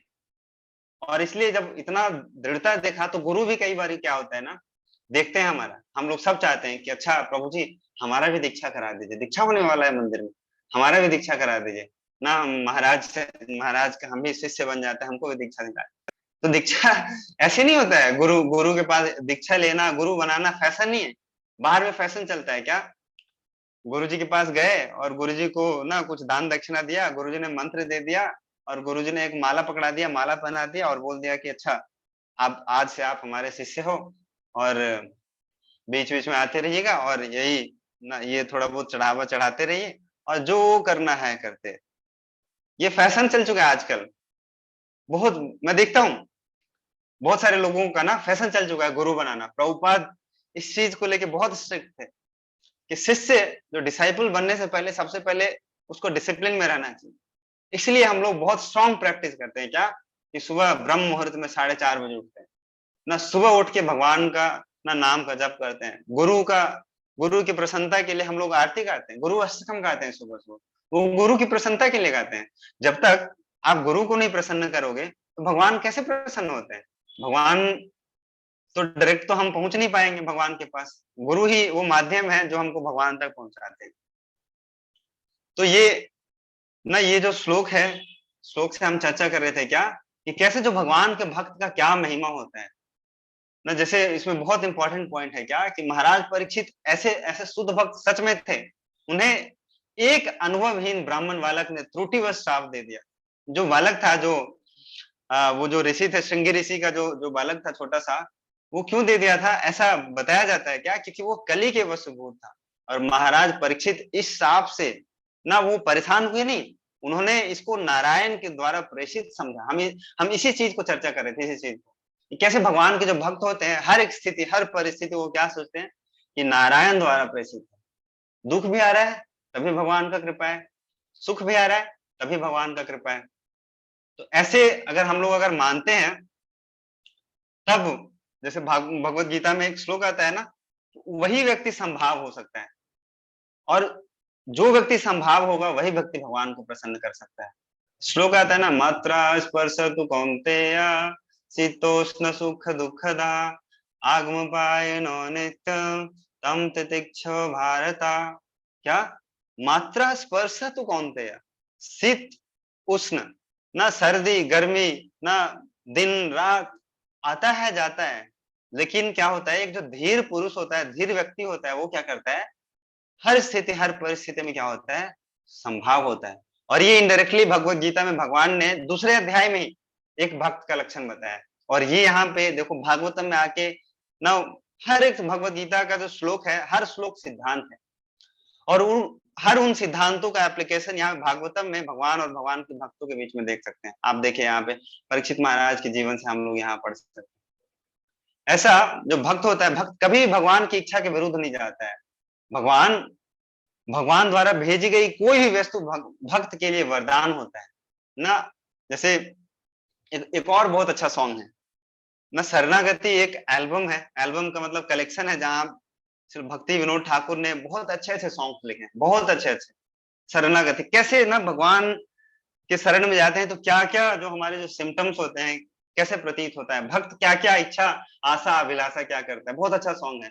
मानस देहा गेहा जो के छुमोरा अर्पिलु तुआ पदे नंद किशोर। जो भी कुछ है, मानस देह गे, जो भी कुछ मोरा क्या किया, अर्पिलु तुआ पदे नंद किशोर ना। कह रहे हैं भगवान जो कुछ भी है, ये समर्पण का सॉन्ग है, भक्तिविनोद ठाकुर ने ये लिखा है। कैसे हम लोगों को पता चलेगा कि हम जो कौन सा भक्त कितना समर्पित है? हर चीज को मानस देह ये सब कुछ, संपद विपदे जीवन मराना दय गेला तुवा उपद वराना। वो ऐसा आशा ऐसा अभिलाषा करते हैं भगवान से, क्या कि मारो भी राखो भी, मारो या राखो जो इच्छा तुम्हार, नित्य दास प्रति तुम अधिकार। मैं क्या हूं, जो भगवान के जो शरणागत जो भक्त होते हैं, कैसे कैसे ये चीज को एहसास करते हैं, वो भगवान से ऐसे प्रार्थना करते हैं। देखो हम लोग क्या प्रार्थना करते हैं, हमारा जो प्रार्थना यही फेमस है, क्या, सुख संपत्ति घर आवे। यही सॉन्ग मेरे को याद आता है, क्योंकि हम जब भी बाहर जाते हैं ना तो भक्ति के नाम पे यही गाना गाते हैं सुबह शाम ना। खास करके ना बिहार में, यहाँ पे मैं जहाँ रहता हूँ बगल में एक मंदिर है, तो मंदिर में सुबह भी बजता है ये गाना, रात को भी बजता है, सुख संपत्ति घर आवे। इसमें कहाँ भक्ति है भक्ति? पूरा लिस्ट चेकलिस्ट बनाया हुआ है, सुख का संपत्ति का सब कुछ ना, सब आवे आवे। हम क्या करें, इसका कोई जिक्र नहीं है इसमें ना। अभी हम गुड़गांव में जब थे तो गणपति उत्सव में हम लोग ना एक सोसाइटी में गए थे, वहां पे M3 में एक सोसाइटी, आप सब शायद जानते होंगे। तो वहां पे ना एकदम बढ़िया से गीत गा रहे थे सब गणपति। हम लोग जब गए तो रामभद्र पूज ने कीर्तन किया, अच्छे से बहुत अच्छे से कीर्तन किया, फिर थोड़ा सा कथा किया, फिर एक पंडित जी भी आए और उन्होंने भी अपना एक ना गाना स्टार्ट किया ना। क्रिटिसाइज नहीं कर रहे हम लोग, लेकिन देखो भक्ति के नाम पे क्या क्या करते हैं। बहुत बढ़िया सॉन्ग गा रहे थे। मेरे को एक लाइन याद है ऐसे कि जब भगवान गणेश जी का जो गाते हैं ना, तो उसमें गणेश जी भी बेचारे परेशान हो जाते होंगे। देखो कैसे कैसे लोग आते हैं मेरे पास, कोई प्रेम नहीं करता है मेरे से ना। जो जब ऐसे लिस्ट निकाल के हम खड़े हो जाते हैं ना, ऐसे मान लो हम ऐसे संतान अपने पिताजी के पास जाए, रोज हर रोज आए, पापा ये चाहिए, पापा वो चाहिए, पापा ये चाहिए, पिताजी ये चाहिए ये चाहिए। कभी भी एक दिन ऐसा नहीं बोला पिताजी आपको कुछ चाहिए, आपको एक गिलास पानी दूं, आपका ना पैर दबा दूं, थोड़ा सा मसाज कर दूं आपको थोड़ा सा ना, या आपके लिए कुछ ना, आपका कुछ ऑफिस का काम थोड़ा सा कुछ मैं कर सकता हूँ हेल्प, आपको ऑफिस ड्रॉप कर दूं कभी। ऐसा कभी नहीं पूछा। तो पिताजी को क्या लगेगा? देखो बचपन में तो मानते हैं कि बच्चा मांगता है, बचपन में समझ नहीं होता है। बच्चा बड़ा हो गया है, पहले क्या हो गया, कौमारम आचरत प्रज्ञा। कौन सा श्लोक है? देहिनो यस्मिन यथा देह कौमारम आचरत। श्लोक भूल गया मैं मिक्स हो गया, 3-4 श्लोक एक साथ में फास्ट फास्ट में। तो पहले बच्चा तो था ही, कुमार अवस्था में यौवन में हो गया, बड़ा हो गया, उसके बच्चे हो गए, बूढ़े हो गए, आज तक ऐसा कभी नहीं पूछा। तो पिताजी को कितना दुख होता होगा सोचो। आजकल जो मैक्सिमम पेरेंट्स है ना, उनका यही ना कंसर्न रहता है, उनको किसी चीज का कमी नहीं है। भक्त लोग जब ना फोन करते हैं हम लोगों को तो कहते हैं प्रभु जी आप एक ही प्रार्थना करें ना, क्योंकि आप उन लोगों ने क्लास सुन लिया है बहुत कुछ, तो अपना लिस्ट तो दे नहीं सकते अब हमको कि भगवान से बोल दो कि मेरे को ये चाहिए ये चाहिए। अब वो भक्त लोग क्या कहते हैं कि प्रभु जी आप भगवान से एक ही प्रार्थना करो कि ना भगवान की कृपा से, आप सबकी कृपा से सब कुछ है ना, लेकिन जो बच्चे हैं जो सारे हैं वो सब कहना माने और वो सब जो मैं बोलूं वो सुन। लेकिन हम लोग क्या करते हैं, गणेश जी के पास सारे ना, भगवान के पास, देवी देवताओं के पास ये लिस्ट लेके पहुंच जाते हैं कि ना इसको ये दो उसको दो।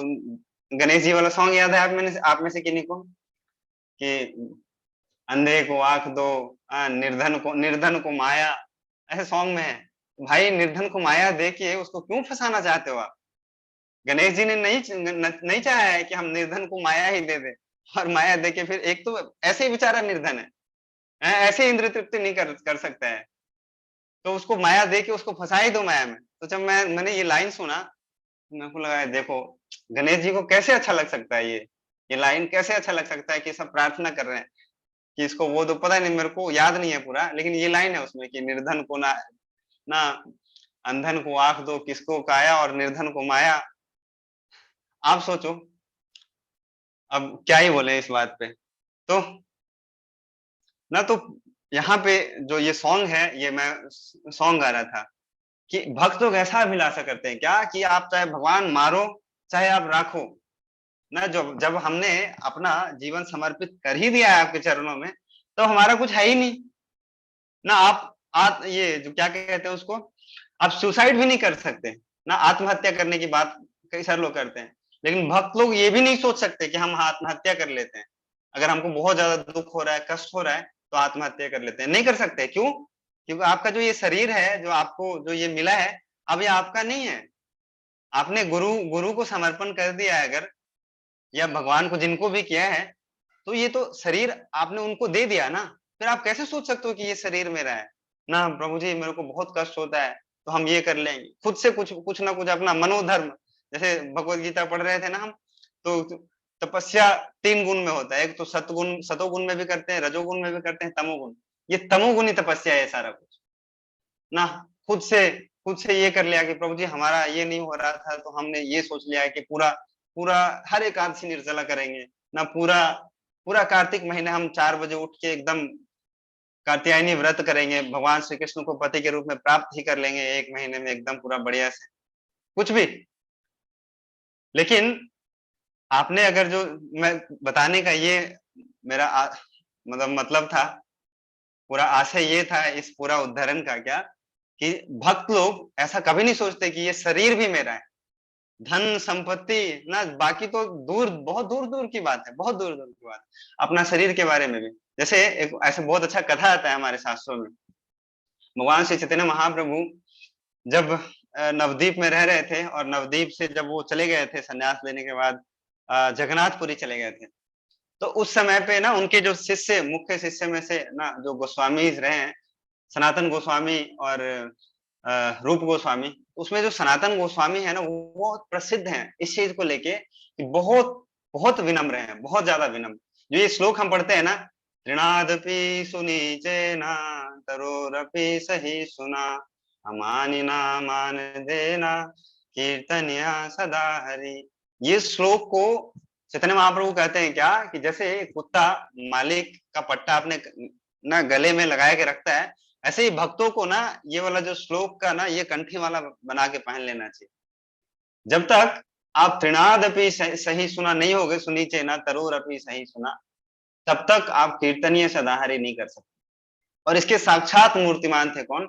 सनातन गोस्वामी। इतने विनम्र, और इतने विनम्र थे कि वो अपने आप को कभी ऐसा मानते नहीं थे कि ना वो चैतन्य महाप्रभु से मिल सकते हैं, और चैतन्य महाप्रभु से मिल सकते हैं, और चैतन्य महाप्रभु के पास जा सकते हैं। एक बार उनको कुछ ऐसा बीमारी हो गया था, तो श्री चैतन्य महाप्रभु आए, उनको आलिंगन कर लिया उन्होंने, तो उनको बहुत दुख हुआ, उनको ना सुसाइड करने जा रहे थे वो। जब आप सबको पता है कि जब रथ निकलता है वहां पे, तो उन्होंने ऐसा सोचा कि रथ के पहिए के नीचे ही जाके हम ऐसा अपना प्राण त्याग देंगे, सनातन गोस्वामी। तो महाप्रभु तो भगवान है, भगवान सबको पता है कि परमात्मा सबके हृदय में है, तो उन्होंने बहुत डांटा, बोला कि तू कैसे, तुम चोर हो, एक तरीके से चोर कैसे हो कि तुम दूसरे की संपत्ति को कैसे तुम ना क्षति पहुंचाना चाहते हो, जो तुम चाह रहे हो कि हम आत्महत्या कर लेंगे, ये शरीर तुम्हारा है ही नहीं, तुमने समर्पण कर दिया है, तो ये शरीर तुम कैसे सोच सकते हो कि मैं आत्महत्या कर लूंगा। तो भक्त लोगों का ना ये तो थॉट कभी आना ही नहीं चाहिए कि दुख आए, कष्ट आए, बहुत दुख आएंगे ना, भगवान अलग अलग तरीके से परीक्षा लेंगे आपका। जैसे ना माला पकड़ते हैं हम, भगवान भी लेते हैं, माया भी लेती है, और देवी देवता भी लेते हैं हमारा। थोड़े थोड़े हम, जैसे आप सब जब भगवान के नाम का महिमा पढ़ते हैं, तो बहुत बड़े बड़े पोस्ट तो हम ऐसे ही हम लोग एक्वायर कर चुके हैं ना, भगवान का नाम अगर आप अच्छे से लेते हो थोड़ा बहुत भी, तो बड़े बड़े पोस्ट आपने एक्वायर कर लिया है। तो जिसका पोस्ट आप एक्वायर कर रहे हैं उसको इनसिक्योरिटी हो जाता है ना, तो वो क्या करेगा, वो सोचेगा अच्छा ना ब्रह्मेश्वर प्रभु बहुत तपस्या कर रहे हैं आजकल, इनको लगाओ फिर से ना। जो पहले नेटफ्लिक्स देख रहे थे, पहले मैच देखते थे, न्यूज़पेपर पढ़ते थे, सरस सरील पढ़ते थे, कहाँ आ गए भागवत पढ़ने के लिए? लगाओ उसमें, भागवत पढ़ के ये आ जाएगा यहाँ पे, हमारा सुख ना पूरा। अगर मान लो भगवान के धाम नहीं भी गया तो हो सकता है ऐसे होता है, तो वो लोग क्या करते हैं, परीक्षा लेते हैं। और ये परीक्षा में क्या होगा, आपको दुख भी आएगा, आपको कष्ट भी आएगा। इसलिए ना भक्तगण गुरु महाराज, जब गोपाल कृष्ण गोस्वामी महाराज जी जब भी कई बार ऐसे बताते हैं अपनी कथा में, क्या क्या आप भक्ति कर रहे हो तो इसका मतलब आपको ये कभी नहीं सोचना चाहिए कि आपके जीवन में कष्ट नहीं आएगा। जो भी जीव, जो भी व्यक्ति संसार में आ गया है ना, तो वो 7 तरीके का जो कष्ट होता है, 4 कष्ट और 3 जो क्लेश होता है, वो तो है ही उसको। जन्म मृत्यु जरा व्याधि आदि दैविक आदि भौतिक आध्यात्मिक, ये इन 4 और 3 ये जो दुख है और ये जो 3 क्लेश है, इससे बच सकता ही नहीं है। क्यों? क्योंकि आप इस संसार में आ चुके हैं। लेकिन अंतर क्या है? अंतर यही है क्या कि जब आप भक्ति करना स्टार्ट करते हैं, तो जब भक्ति आप करना स्टार्ट करते हैं तो भगवान क्या करते हैं, आपको ना दुख तो आएगा ही, लेकिन उस दुख को सहने का ना क्षमता देते हैं। जैसे बहुत अच्छा उदाहरण देते हैं बहुत भक्त लोग, जैसे ना विजय प्रभु भी ये उदाहरण कई बार देते हैं। मेरे को विजय प्रभु के क्लास सुन के याद हो गया उदाहरण कि सपोज करो आपको ना दिल्ली से वृंदावन जाना है, और रोड पे ना बहुत सारे गड्ढे उड्ढे गड्ढे हैं। और सपोज करो कि मेरे पास एक ऑल्टो है और वैशाली माता जी के पास ना बहुत बढ़िया एकदम बेंज मर्सिडीज है। तो किसको ना जो दुख है कष्ट है रास्ते में, जो हमारे जो जर्नी में वृंदावन जाने की आना है, मेरे को भी आना है, वैशाली माता जी को भी आना है। लेकिन हमारी गाड़ी जो है, क्योंकि जो छोटी गाड़ी है ऑल्टो है ना, उसका शॉकर अच्छा नहीं है, उसमें सीट्स अच्छे नहीं है, उसमें हमको ना बहुत महसूस होगा कि ना गड्ढा उड्ढा हम पानी पिएंगे तो हमारा कुर्ता भीग जाएगा। लेकिन वैशाली माता जी बहुत बढ़िया से एकदम आराम से जा सकते हैं। यही अंतर है, जो भक्ति करता है और जो भक्ति नहीं करता है ना। हमारे जीवन में अगर इतना दुख आएगा ना, तो हम लोग उसको बहुत अच्छे से सह लेंगे। लेकिन जो अभक्त लोग होते हैं ना, जो भक्ति कभी नहीं किया उसने, उसके जीवन में थोड़ा सा दुख आता है ना, थोड़ा सा कष्ट, थोड़ा सा अगर ना ओपिनियन डिफरेंस आता है, तो सबसे पहले डिवोर्स कर लेते हैं ना, सबसे पहले अलग हो गए, मारपीट कर लिया, फिर सीधा डिवोर्स फाइल कर दिया, फिर सीधा ना, वो उनके पास सहन शक्ति नहीं होता है। तो भगवान देते हैं, जब हम भक्ति करते हैं उससे आता है हमारे हृदय में ये सारा कुछ। तो ये इतना डिटेल इसलिए हम लोग चर्चा कर रहे हैं क्योंकि भगवान का जो भक्त है, भगवान के भक्त का महिमा ही इस तरीके से। तो थोड़ा सा और हम लोग आज पढ़ लेते हैं क्योंकि समय बहुत जल्दी हो जाएगा। तो मैं आपको शेयर करता हूँ स्क्रीन। कौन पढ़ेंगे आप में से? पुनीत प्रभु पढ़ेंगे? पढ़िए पुनीत प्रभु। तत्पश्चात अपने समस्त संगियों को छोड़कर राजा ने शिष्य रूप में व्यास के पुत्र सुखदेव गोस्वामी की शरण ग्रहण की, और इस प्रकार वे भगवान की वास्तविक स्थिति को समझ सके। हाँ, और निधि माता जी अगला श्लोक का पढ़िए तात्पर्य अनुवाद। हरे कृष्ण प्रभु जी। ऐसा हरे कृष्ण। इसलिए हुआ क्योंकि जिन्होंने वैदिक स्रोतों से स्तुति किए जाने वाले भगवान की दिव्य कथाओं के लिए ही अपना जीवन अर्पित कर रखा है, और जो निरंतर भगवान के चरण कमलों का स्मरण करने में लगे हुए हैं, उन्हें अपने जीवन के अंतिम क्षणों में भी किसी प्रकार की भ्रांति होने का डर नहीं रहता। किनके बारे में बात कर रहे हैं? सूत गोस्वामी, परीक्षित महाराज के बारे में। परीक्षित महाराज पर्टिकुलरली जनरल सारे भक्तों के बारे में, कि उनको क्या होता है, थोड़ा सा भी भय नहीं होता है और वो कभी भी चिंता नहीं करते हैं। जैसे मान लो ये प्रश्न ना हम लोगों को ऐसे सोचना चाहिए, तो इससे पता चलेगा क्या कि हम लोग अपनी भक्ति में कितना आगे बढ़ रहे हैं, या कितना हम लोग भक्ति में ना एडवांस कर रहे हैं, या कितना हम लोगों को भगवान के ऊपर विश्वास है, श्रद्धा है।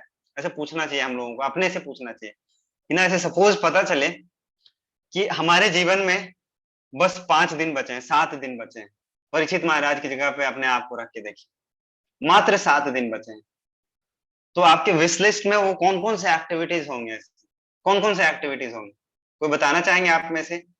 ना जेन्यून बताइएगा, जेन्यून। ऐसा नहीं कि हम अभी भागवतम क्लास में है तो एकदम हम यही बताएंगे कि ना हम तो चले जाएंगे वृंदावन, हम राधे राधे करके अपना प्रयाण त्याग देंगे। ऐसे कोई बताना चाहेंगे आप में से, अगर आपके ना आपके विश लिस्ट में क्या क्या होगा जब आपको पता चल जाए कि आपको ना 7 दिन बचा है आपके जीवन में? कौन बताना चाहेंगे आप में से? हाँ? कौन बताना चाहेंगे? हाँ विजेता माता जी, आप तो हरे बहुत, कृष्णा। मैं देखता हूँ प्रभु आप तो बहुत प्रचार में लगे रहते हो, आप भी बहुत सारे वीडियोस आपने बनाया हुआ है।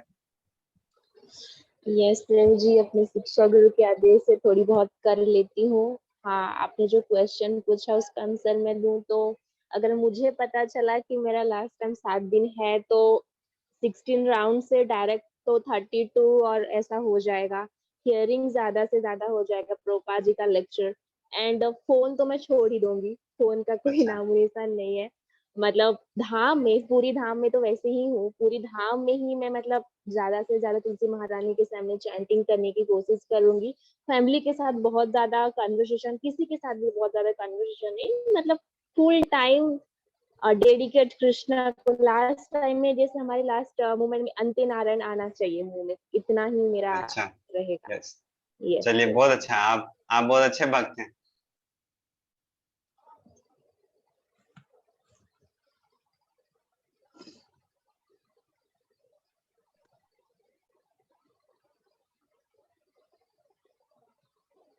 प्रभु जी, आप आवाज नहीं आ म्यूट रही है, प्रभु जी। आपकी ओ वॉइस। देखो मैं म्यूट हो गया था, हम सुन, हाँ अब मैं कह रहा था कि आप लोग बहुत ध्यान पूर्वक सुनिएगा ना, क्योंकि आप सबको भी ऐसे सोचना चाहिए, और सुनिएगा भी सोचिएगा भी। ब्रह्मेश्वर को आप बताइए। हरे कृष्ण प्रभु जी।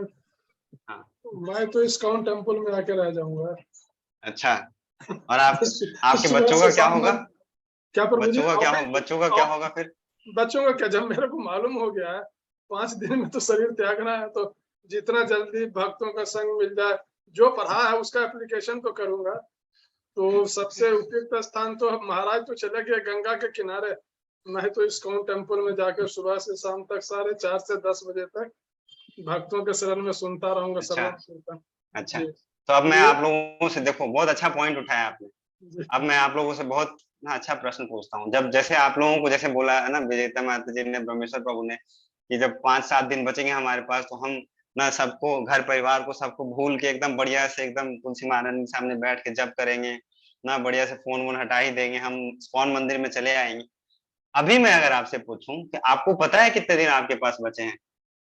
पता है आप सबको? नहीं पता है? तो आप क्या आपने ऐसा कुछ ना 2-4 ऐसे भी सोच के प्लानिंग किया है क्या? हो सकता है 10 साल ही, 5 साल ही, या हो सकता है 20 ही साल बचे, तो कब हम इस्कॉन मंदिर में जाएंगे, कब हम तुलसी महारानी के सामने जाएंगे, कब हम फोन को फेंक के, कब हम ना भगवान तुलसी महारानी के सामने बैठ के बढ़िया से जप करेंगे? प्लान किया है आपने कभी ऐसा? तो इससे पता चलता है क्या कि हम लोग ना, हम लोगों की इच्छा तो है हमारे हृदय में, क्यों? क्योंकि हम लोगों ने सुन रखा है महिमा ना, कि जब अंत समय आए तो इतना तो करना स्वामी कि प्राण, जब प्राण तन से निकले। बहुत बढ़िया सॉन्ग है ये। लेकिन स्वामी इतना कब करेंगे? जब हमारे अंदर भी तो इच्छा होना चाहिए ना। हमने सिद्धांत पढ़ लिया है, इसको क्या कहते हैं? जो अभी आप लोग अभी बता रहे हो, इसको कहते हैं क्या? हमको ज्ञान हो चुका है, सिद्धांत का ज्ञान हो चुका है हमको ना, हम जान चुके हैं कि कब क्या करना चाहिए, लेकिन करते नहीं है, नहीं करते हैं हम लोग। अंतर यही है।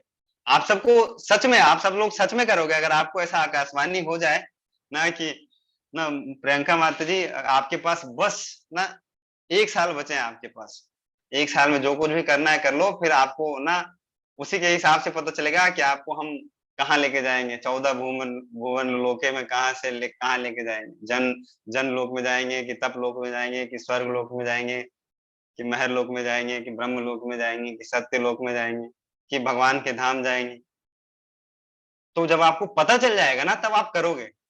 लेकिन काल को हम सब नहीं जानते हैं, और जब हम नहीं जानते हैं तब तो हमको और बढ़िया से तैयारी करके रहना चाहिए ना। जैसे कई बार स्टूडेंट्स जब पढ़ाई करते हैं कॉलेज में या स्कूल्स में, तो मैं सारे स्टूडेंट्स की बात नहीं कर रहा हूँ, जो सिंसियर स्टूडेंट्स होते हैं ना, अगर उसका टीचर अगर क्लास में बता देता है कि मैं कभी भी सरप्राइज टेस्ट ले सकता हूँ, कभी भी, और हमारा हाल यही है, हमारा कभी भी सरप्राइज टेस्ट हो सकता है, तो वो जो बाकी जो जो मौज मारने वाले जो बच्चे होते हैं ना, खाली आते हैं हाल चाल देखने के क्या होता है क्लास में, वो बस उनको डेट बता दिया जाएगा तो थोड़ा बहुत पढ़ के आ जाएंगे, लेकिन सरप्राइज टेस्ट के लिए वो लोग तैयार नहीं रहते हैं। लेकिन सिंसियर स्टूडेंट्स क्या करते हैं, जो भी कुछ पढ़ाई होता है वो जाके पढ़ते हैं, वो हर दिन इस तैयारी के साथ आते हैं। क्या हो सकता है आज ही मेरा सरप्राइज टेस्ट हो जाए, हो सकता है आज ही हो जाए, आज नहीं हुआ तो हो सकता है कल हो जाए, कल नहीं हुआ तो हो सकता है अगले दिन हो जाए। हर दिन यही सोच के आते हैं। तो हम सब भक्तों को भी ऐसे ही सोचना चाहिए कि ना, कि बाकी सारा चीज तो चल ही रहा है, लेकिन हमको पता भी नहीं है। पवन प्रभु सोच में पड़ गए। हाँ, पता है आपको? आपको पता है? नहीं पता है हम सबको, मेरे को तो नहीं पता है। तो इसलिए क्या करना चाहिए, जो भी कुछ कर रहे हैं हम सरप्राइज टेस्ट क्या लेंगे, सरप्राइज टेस्ट तो ना वो तो ले लेते हैं हमारे ना, जिनको लेना होगा वो ले लेंगे, भेज देंगे यमराज जी अपने 3 सेवक। वो 3 सेवक को मैं जब से ना अजामिल का पास टाइम पढ़ा है, वो 3 सेवक हम नहीं भूलते हम। तो वो भेज देंगे सरप्राइज टेस्ट लेने के लिए, और उस समय पता चलेगा हम सबको कि ना कैसे लेके जाते हैं वो। तो हम सबको भी उसी सिंसियर स्टूडेंट की तरह से तैयार रहना चाहिए, क्या कि कभी भी हमारा सरप्राइज टेस्ट हो सकता है। तो हम लोगों को हर दिन ना, हम लोगों को इसी तैयारी के साथ उठना चाहिए कि सुबह ना ब्रह्म मुहूर्त में उठने का प्रयास करना चाहिए एटलीस्ट। कई सारे लोगों का चैलेंज होता है, ये भक्तों का चैलेंज होता है कि उठ नहीं पाते हैं, लेट तक ऑफिस होता है, इनका नाइट ड्यूटी होता है, लेकिन फिर भी ना प्रयास करना चाहिए क्या कि सुबह सुबह उठ के भगवान का नाम का जप करना। जब तक आप नहीं करोगे, कथा लाख सुनो आप, कथा लाख सुनो। अभी हम एक बार अभी वृंदावन गए थे, पिछले महीने ही गए थे आई थिंक, हाँ पिछले महीने गए थे हम, कुछ और भक्त गए थे मंदिर से। तो रामभद्र प्रभु जी हम लोगों को कुछ सुना रहे थे जमुना जी के तट पे, रात के उस समय 10 बज रहे थे, बहुत लेट हो गया था। तो प्रभु जी कथा सुना रहे थे, तो वहां पे भी एक व्यक्ति पता नहीं कहीं से आया होगा, पूरा उसको याद है सब कुछ, पता नहीं क्या क्या सुना रहा है रामायण से महाभारत से, और प्रभु जी से कंपटीशन करने लग गया वो। प्रभु जी हम लोगों को सुना रहे बढ़िया से बिठा के, और हम 7-8 भक्त थे हम लोग, और वो बहुत जोर जोर से एकदम ना चिल्ला चिल्ला के वो भी दिखाने के प्रयास में कि ना हम भी कम नहीं जानते हैं बाबा, आप तो आपके 4-5 उस लग रहा था उसको कि ना ये गुरुजी हैं और इन सबके ये सबके ना ये सब इनके चेले हैं, तो आप 7-8 चेले बना लियो, तो ऐसा मत सोचना कि हम आपसे कम हैं, हम भी आपसे कम नहीं है। जोर जोर से उसने उच्चारण करना शुरू कर दिया। तो मैं गया उसके पास, बोला कि हरे कृष्णा प्रभु, नहीं यहाँ पे हम लोग कुछ कथा कर रहे हैं, आप थोड़ा सा धीरे धीरे करोगे क्या? तो वो सुन ही नहीं रहा, ऐसे जैसे नहीं हम लोगों ने अष्टांग योग पढ़ा है भगवत गीता में, तो जैसे योग पद्धति में लीन हो जाते हैं ना भगवान, मतलब सीधा हमारा जो ध्यान है भगवान के चरण में एकदम पूरा जा चुका है, संसार से कोई मतलब ही नहीं, तो वो कुछ फर्क ही नहीं पड़ रहा था। लास्ट में उसको जब गुस्सा आ गया, 2 बारी 3 बारी बोला मैंने, तो कहता है स्वामी जी, मेरे को नहीं बोला, प्रभु जी को बोला, स्वामी जी किसी के भजन में बाधा नहीं डालना चाहिए, आप कर रहे हो तो मैंने आपको मना किया।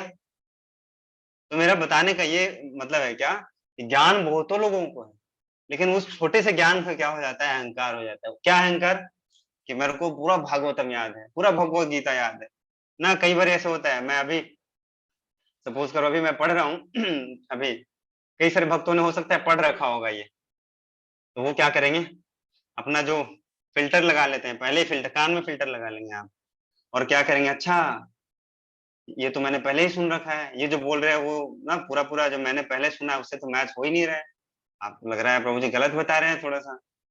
तो ऐसे क्या करते हैं, उस ज्ञान के अहंकार से हम लोग क्या करते हैं, किसी को जज करते हैं, अपराध करते हैं, और क्या करते हैं, उसको अपने जीवन में नहीं उतारते हैं। और जब तक नहीं उतार पाओगे, जब तक जो भगवान ने ये जीवा दिया है उससे भगवान का नाम का जप नहीं करेंगे, और भगवान के नाम का प्रसाद, भगवान को भोग लगाया हुआ प्रसाद हम नहीं स्वीकार करेंगे। तो हम सबको, जितने भक्त हैं यहाँ पे ना, आज रामभद्र प्रभु जी मेरे से पूछ रहे थे कितने भक्त आते हैं, मैंने बोला प्रभु जी सैटरडे को ज्यादा आते हैं, संडे को कुछ कम आते हैं, संडे को कुछ भक्त ऑफलाइन मंदिर में चले जाते हैं, तभी 70-80 भक्त आते हैं। मैं बोला अच्छा 70-80 भक्त आते हैं, और जप करने के लिए तो 30 भक्त ही आते हैं, बाकी लोग माला नहीं करते? क्या पता प्रभु जी, हो सकता है करते हो। आप सबको सुबह सुबह, कितने भक्तों को सुबह 6 बजे उठने में परेशानी होता है? अच्छा उल्टा क्वेश्चन पूछना चाहिए, ऐसे कोई नहीं बताएंगे ना, प्रेस्टीज का सवाल होता है। कौन कौन उठ पाते हैं आप में से? ऐसे सच बोलने में कभी कभी मेरे को भी परेशानी होता है, मैं भी हाथ उठा लेता हूँ, तो आप लोगों को भी शर्माना नहीं चाहिए, आप लोग भी हाथ उठा लेते।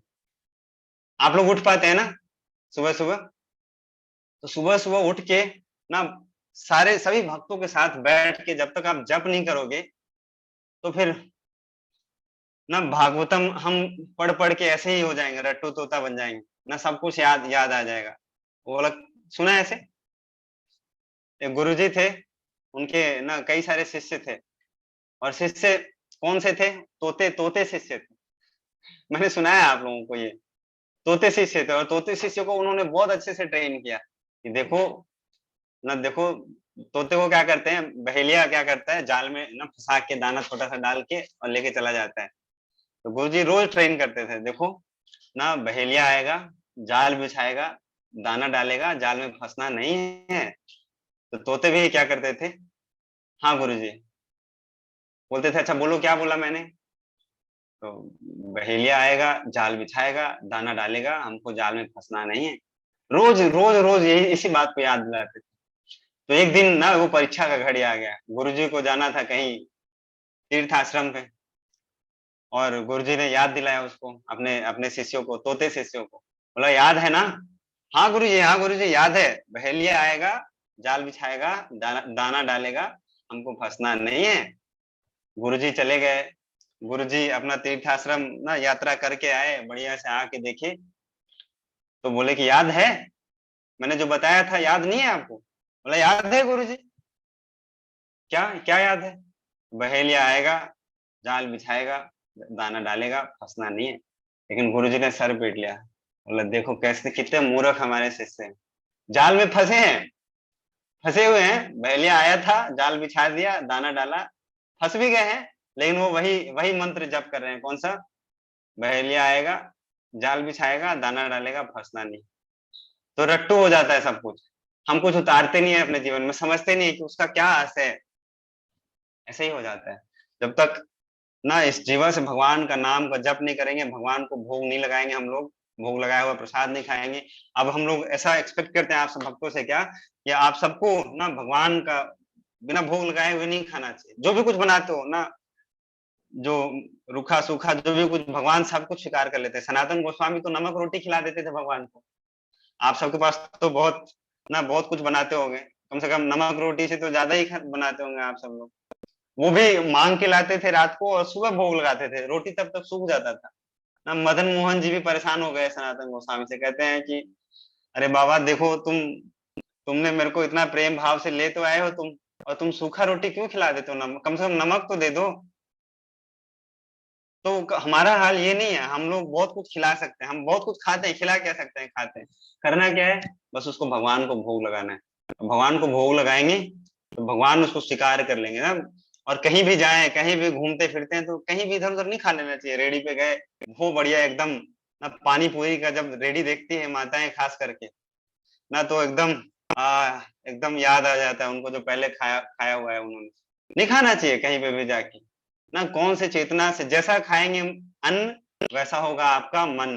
बहुत अच्छा एक श्लोक आता है, प्यार है चैतन्य चरितामृत में, क्या, विषयरण्य खैला मलिन है माना, मलिन मन है ले नहीं कृष्ण रे स्मरण। जो विषय व्यक्ति जो विषय व्यक्ति है, उसका अगर अन्न खाते हैं अगर आप, जो इंद्र तृप्ति में लगा है, वो अगर कुछ खिलाता है आपको बिना उस चेतना से, अगर वो अगर खा लेते हैं अगर आप, तो आपका मन भी क्या हो जाता है, मलिन हो जाता है। मलिन का मतलब क्या होता है, मतलब स्वच्छ नहीं रहेगा आपका मन, गंदा हो जाता है मन। और उस मलिन मन से आपका जो जो हृदय में जो कह रहे थे बहुत सारे भक्त क्या, कि अंत नारायण स्मृति, उस मलिन मन से क्या होगा, मलिन मन है नहीं कृष्ण रे स्मरण, कृष्ण का स्मरण नहीं होगा आप सबको। इसलिए क्या है, आप चाहते हैं अगर कि कृष्ण का स्मरण हो ना, भगवान को हम लोग स्मरण करें, अंत काले क्षमा में वह स्मरण मुक्तवा के लिए वरम, तो भगवान को भोग लगा के ना, कम से कम डकार भी आए तो ना, भगवान का खाया हुआ प्रसाद का डकार आएगा। ज्यादा खाओ कम खाओ ना, कोई दिक्कत नहीं है, लेकिन क्या करना है, ये जो सारा जो बेसिक चीज है उसको हम सबको पालन करना चाहिए बहुत अच्छे से।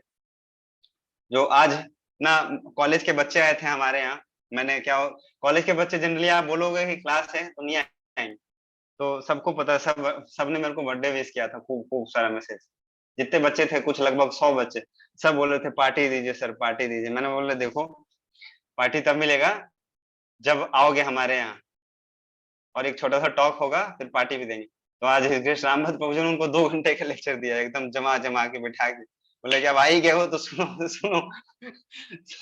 दो घंटे सुनाया उनको, और 2 घंटे में ना उनको यही बताया क्या, और बच्चों को अच्छा लगा। बताया क्या कि जैसे हम लोग बीमार व्यक्ति होता है ना, हम लोग बीमार हैं, और बीमार व्यक्ति जब डॉक्टर के पास जाता है तो उसको डॉक्टर क्या बताता है, कुछ प्रिकॉशंस बताते हैं डॉक्टर, और कुछ क्या बताते हैं, क्या बताते हैं, प्रिस्क्रिप्शन, है ना। 2 चीज होता है, प्रिस्क्रिप्शन एंड प्रिकॉशन। वो प्रिस्क्रिप्शन क्या होता है, प्रिकॉशन क्या होता है, आप सब भक्तों को पता होगा। हाँ, क्या करना है और क्या नहीं करना है। प्रिस्क्रिप्शन में ये देते हैं कि ये गोली लेना है, ये वाला इंजेक्शन लेना है, ये वाला दवाई समय पे खाना है, इसका मतलब है ये चीज आपको करना है। प्रिकॉशन में क्या होता है कि ये चीज से आपको परहेज करना है, मतलब ये चीज नहीं करना है। तो भक्ति में भी हमारे जीवन में ऐसा ही है। प्रिकॉशन क्या है हमारे लिए, ABCD हम लोगों ने पढ़ा है शुरुआत से, ये चीज हम लोगों को करना है ना। भक्तों का संग लेना है ना, शास्त्रों को पढ़ना है, भगवान के नाम का जप करना है, भगवान को भोग लगा के प्रसाद खाना है ना, धाम जाना है ना, भगवान के अर्चा विग्रह का पूजा करना है। ये सब प्रिस्क्रिप्शन है, क्या डूज हैं, क्या क्या करने चाहिए हम। और कुछ परहेज भी बताया गया है, और परहेज क्या है, फॉरेन प्रिंसिपल याद है, no meat eating, no intoxication, no gambling, no illicit relationships. ये क्या है, परहेज है। इसको बहुत अच्छे से पालन करना चाहिए, बहुत अच्छे से। और जब तक ये हम करेंगे नहीं तो भक्ति में हम आगे नहीं बढ़ पाएंगे। तो यही ना बच्चों को प्रभु जी ने बताया, सबको बहुत अच्छा लगा। सारे बच्चे 2 घंटे सुनने के बाद भी ना, जनरली लोग 1 घंटे बैठे बैठे बोर हो जाते हैं।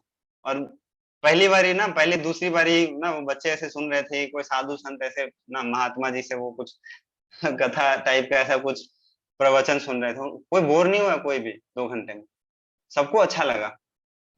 तो यही है भगवान का ना, हमारे हृदय, सबके हृदय में है एक्चुअली ना, भगवान के बारे में सब कुछ सुनना चाहते हैं सबको, लेकिन किस तरीके से हमको बताना चाहिए ये भी ना प्रभाव पड़ता है। तो आज हम लोग यहीं पे विराम करते हैं, 8:30 हो गया।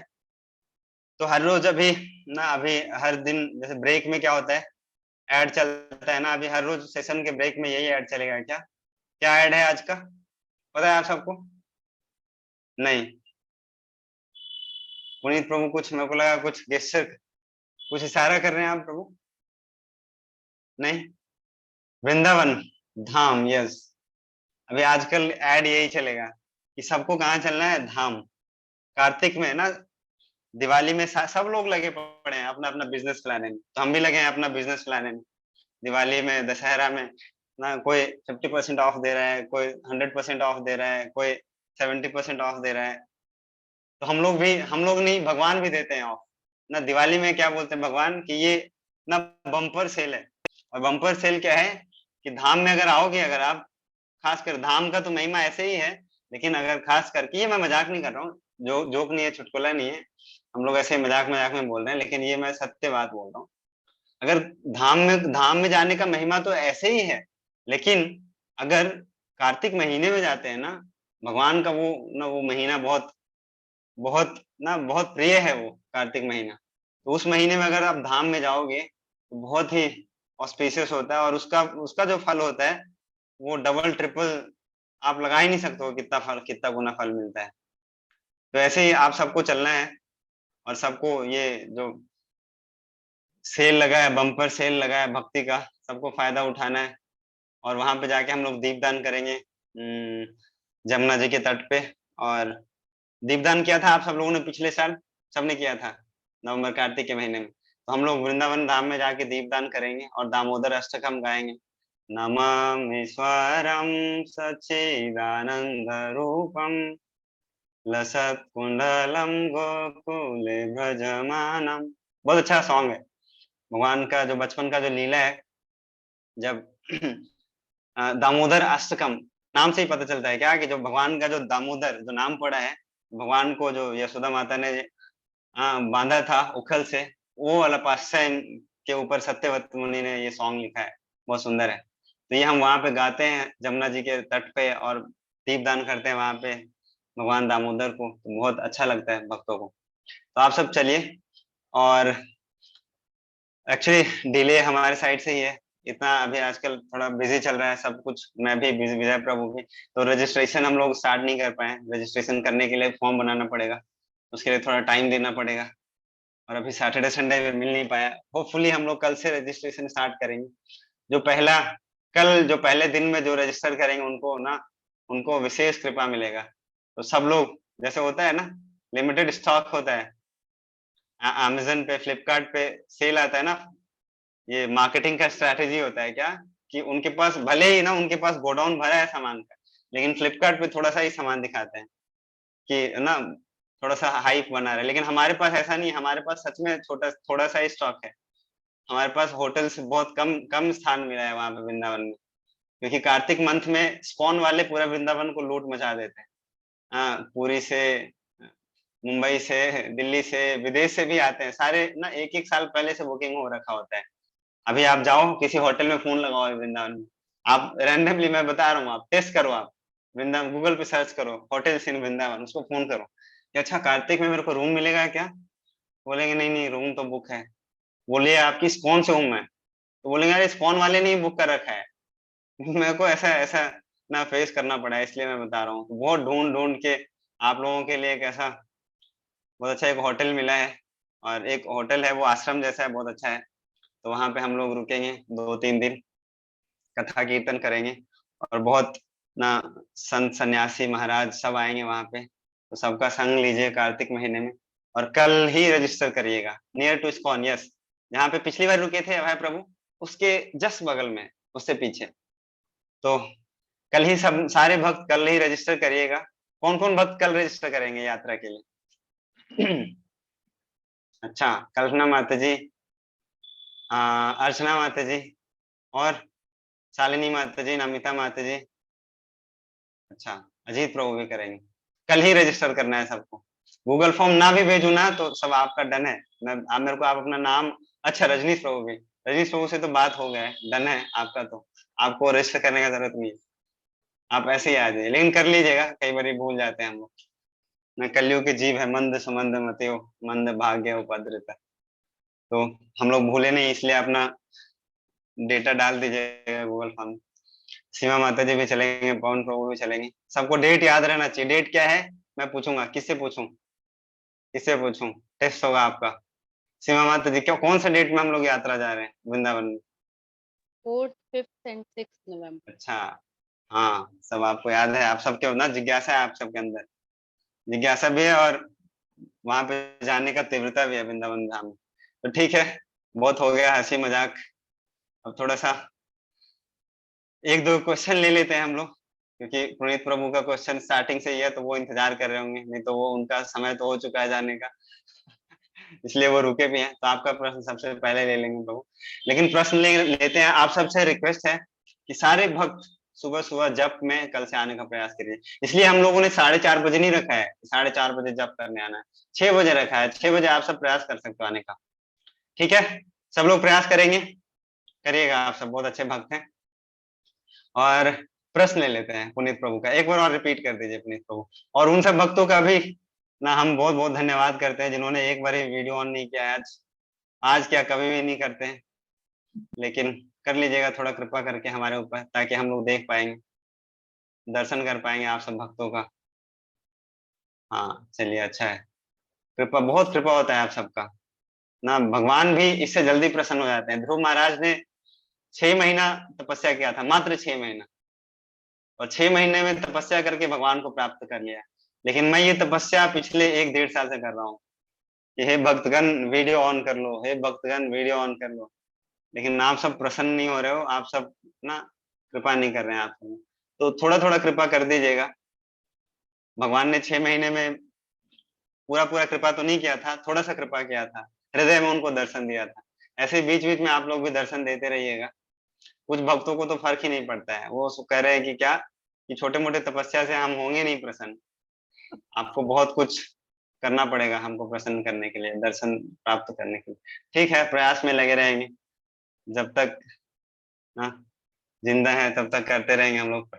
हाँ पुनीत प्रभु, हाँ प्रश्न ले लीजिए, आपका प्रश्न चलते जा रहा है। या क्वेश्चन ये था कि is it good to wear gold, that's all. अच्छा बस इतना छोटा सा क्वेश्चन है। छोटा सा देखिए, पहन रहे हो अगर आप तो कोई दिक्कत नहीं है, कोई दिक्कत नहीं। अगर आपके पास सोना है ना, माताओं को तो खास करके माताएं तो पहनती थी वैदिक, अगर जो कल्चर की बात करते हैं जहाँ पे हम, तो माताएं जो स्त्रियां थी बहुत ना सज्जित हो करके निकलती थी, किसी भी अगर फंक्शन वंक्शन में निकलती थी, यज्ञ वज्ञ में, तो बहुत बढ़िया से गहने वहने पहन के। लेकिन आजकल क्या होता है, मैंने देखा है ना, एक बार मैं घर गया था तो ऐसे स्त्रियों के बीच में या पुरुषों के बीच में भी चर्चा होता है क्या कि मेरा जो ये हार है ना, मेरा वाला जो ये माला है, ये सबको दिखना चाहिए। ये वाला जो भाव आता है ना, ये नहीं आना चाहिए। भक्ति ही है ना प्रभु, जैसे बताया था, वैराग्य, युक्त वैराग्य प्रिंसिपल होता है। जो भी कुछ हम त्याग करते हैं ना, वो त्याग करना इंपॉर्टेंट नहीं है, क्यों करते हैं वो इंपॉर्टेंट होना चाहिए ना। तो पहन रहे हो, आपके पास है, पहन सकते हो, कोई दिक्कत नहीं है। लेकिन ना ऐसा भाव नहीं होना चाहिए हमारे पास कि हम भगवान के पास इसलिए जा रहे हैं, भगवान का दर्शन करने के लिए नहीं, हम भगवान को दर्शन देने के लिए जा रहे हैं। देखो भगवान तुम्हारा भी एक भक्त है ना, वो भी कम नहीं है ना, उसके पास काड़ा है सोने का, उसके पास ना एकदम बढ़िया सा मोटा मोटा चेन है, उसके पास बढ़िया सा एकदम। तो ये इस भाव से अगर आप पहनते हैं ना, तब दिक्कत है। माताएं भी कई सारी ना, मैं एक बार दिल्ली मंदिर में गया, दिल्ली मंदिर इस सब क्लास में है ना, तो वहां पे एक ग्रुप आया, एक बहुत सारी माताओं का, 7-8-10 माताएं, सब ऐसे एकदम ना, पता नहीं आप लोग ऑफेंड मत होइएगा माता जी, एकदम छम छम छम। तो सारा जो कीर्तन जब चल रहा था, प्रोग्राम चल रहा था, सारे भक्तों का ध्यान कीर्तन कथा से हट के ना एकदम उधर चला गया कि अच्छा कौन है भाई, कोई ना ऊपर से इंद्रदेव ने तो नहीं भेज दिया है, बहुत यहाँ पे तपस्या कर रहे हैं, भंग करना है। तो ऐसा ऐसा नहीं होना चाहिए कि हम मंदिर में जाए तो सब हमको ही देखे, एकदम ना, एकदम पूरा एकदम हम छम छम मचा दे एकदम पूरा। तो ये सब चीज का ध्यान रखना चाहिए थोड़ा ना। वैष्णव जो हमारा जो सदाचार जो होता है, उसका थोड़ा सा ध्यान रखना चाहिए। ऐसा प्रयास करना चाहिए कि हम ना किसी का अटेंशन गेन ना करें, या ऐसा नहीं लगना चाहिए कि हम ना भगवान को कान में इतनी छोटे से पहना है, राधा रानी के कान में इतनी छोटा सा है ना कुंडल है, और हमने इतना बड़ा सा पहन रखा है, एकदम बड़ा सा लटका के, लसत कुंडलम गोकुले ब्रजमानम। हम भी ऐसे ऐसे करेंगे तो एकदम हमारा भी झुमका गाल में आना चाहिए, जैसे ना भगवान श्री कृष्ण का आता है। तो ऐसा नहीं होना चाहिए। हमेशा क्या होना चाहिए, जब मंदिर भी जाओ ना, तो भगवान ऐसे ऐसे लगना चाहिए कि दर्शन के पात्र कौन है, भगवान, आप नहीं। अच्छे से भी जाना है, ऐसे नहीं कि सो उठ के चले जाएं, इसका मतलब है कि हमको कुछ मतलब ही नहीं है ना, सो के उठे ना, सबसे जो फटा कपड़ा मिला, जो तकिया के नीचे जो ऐसे ऐसे करके रखा था, उसको पहना और चले गए। ऐसा भी नहीं है ना। भक्त लोगों को अच्छे से ना अपना करना चाहिए, क्योंकि भक्त लोगों को देखते हैं तो बाहर वाले लोग भी सोचते हैं अच्छा कृष्ण भक्त ना, ऐसे होते हैं। लेकिन साथ साथ दोनों एक्सट्रीम का ध्यान रखना चाहिए, ना इधर ज्यादा ना उधर ज्यादा। ठीक है, बस कोई छोटा बड़ा बात नहीं है, पहन सकते हैं सोना। ठीक है, भगवान के एक और ऐसा फिर कथा सुनाऊंगा मैं, सुनाने लग जाऊंगा तो फिर 9:30 बज जाएगा। चैतन्य महाप्रभु के एक बहुत बड़े भक्त हैं, बहुत बड़े भक्त। और वो क्या थे, एकदम बढ़िया से एकदम, चैतन्य महाप्रभु के जो भक्त है ना, अलग अलग तरीके के हैं ना। कुछ देखो गोस्वामी है, वो क्या करते हैं, कौपिन कंठा श्रुत, छोटा सा एक कौपिन और कंठी माला पहन के वृंदावन धाम में एक पेड़ के नीचे ना भजन करने वाले भक्त हैं। उनके ऐसे भक्त हैं जो राजा महाराजा हैं, उनके ऐसे भक्त हैं जो एकदम बहुत बढ़िया से एकदम एकदम राजा की तरीके से रहते हैं, एकदम बढ़िया से पान खाते हैं, एकदम बहुत बढ़िया से नौकर चाकर से सेवा लेके बैठे रहते हैं। लेकिन इसका ये मतलब नहीं है कि जो राजा की तरीके से रह रहे हैं, एकदम महल में रह रहा है, उसको ना पंखा झल रहे हैं, वो भक्त नहीं है भगवान का। भक्ति इससे हम जज नहीं कर सकते। तो वो कथा है, कभी सुनाएंगे आप सबको। तो भगवान के श्री चैतन्य महाप्रभु को एक भक्त को डाउट हो गया कि अच्छा ये चैतन्य महाप्रभु को भक्त बताते हैं अपने आप को, और इतना बड़ा एकदम ऑपुलेंस में रह रहे हैं ना, कि उनको पान खाते हैं और थूकने के लिए भी ना कोई एक सेवक लगा हुआ है। तो ऐसा हो सकता है ना, हो सकता है, लेकिन भक्ति तब पता चलता है जब क्या भगवान के बारे में जब चर्चा करते हैं। लेकिन जैसे ही कथा सुनाएंगे कभी आपको, और नहीं तो फिर हम चले जाएंगे, तो फिर ये बंद नहीं होगा आधे घंटे। तो टाइम हो गया है आप सबका। अच्छा, इस वीक सबका क्विज का रिजल्ट नहीं आया। बहुत सारे भक्तों का मैसेज आ रहा था कि प्रभु जी इस वीक रिजल्ट नहीं आया। तो इस वीक जो रिजल्ट निकालने वाले जो भक्त हैं वो वही भ्रमण कर रहे हैं इधर उधर। अगर यहाँ पे हैं आसपास तो उनसे विनती है कि निकाल दीजिएगा कृपया करके। हाँ, तो सब सारे भक्तों का कृपा मिलेगा आप सब आपको। और इस वीक का भी क्विज शेयर कर दीजिएगा जल्दी जल्दी। और सारे भक्त क्विज अटेम्प्ट करते हैं धीरे धीरे। मैं देख रहा हूँ आप सब भक्तों का उत्साह कम हो गया है। पहले 50-50 भक्त उसमें भरते थे, फिर 45 हुआ, फिर अभी देखता हूँ ऐसे कि कुछ ऐसे 40 भक्त भरते हैं उसमें। तो सारे भक्त जितने क्लास सुनते हैं ना, क्विज डालिए। उससे क्या होगा कि आपको अगर कुछ ना भूल रहे हैं तो दोबारा पढ़ने का इच्छा होगा आपके मन में, दोबारा पढ़ोगे आप। ऐसे कोई भागवत खोलता नहीं है, हमको पता है। बहुत कम ही लोग ऐसे होते हैं जो घर पे जाके फिर भागवतम खोलते हैं, दोबारा पढ़ते हैं, भगवत गीता खोलते हैं। लेकिन क्विज अटेम्प्ट करोगे अगर आप, तो आप भागवतम खोलेंगे। आप ना, आपको लगेगा कि अच्छा यहाँ पे ये क्वेश्चन आया है तो यहाँ पे था। थोड़ा बहुत तो याद है लेकिन पूरा अच्छे से नहीं याद है, तो खोलेंगे आप। तो इसलिए ये सब कुछ जो बनाया गया है ना, ये आप सबकी भलाई के लिए, आप सबके भक्ति में आगे बढ़ने के लिए ही है। तो आप सब लोग प्रयास करिएगा क्विज अटेम्प्ट करने का, जप में आने का, रीडिंग सेशन में आने का। समय होता है तो रीडिंग सेशन में आने का प्रयास करिएगा, लेकिन जप में तो सबको आना है। समय हो ना हो सबको निकालने का प्रयास करना है सुबह सुबह 6 बजे, क्योंकि जप तो करना ही है आप सबको। कभी सुबह करो या शाम को करो, तो प्रयास करिए कि सुबह सुबह ही हो जाए। नहीं तो फिर देखो, अभी मेरा अभी आज बहुत माला बचा है, अब रात के पता नहीं कब तक करूंगा, मेरे को भी नहीं पता है। आज सुबह से ही 4 बजे से ही एकदम चल रहा है program, back to back back to back.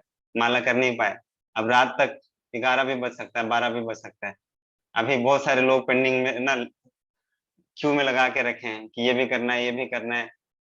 मैं प्रयास करूंगा बच के निकल के माला करने का, लेकिन फिर भी भक्त लोग अपना सेवा करवा लेते हैं। भक्त लोग, कृष्ण भक्त बहुत चतुर होते हैं।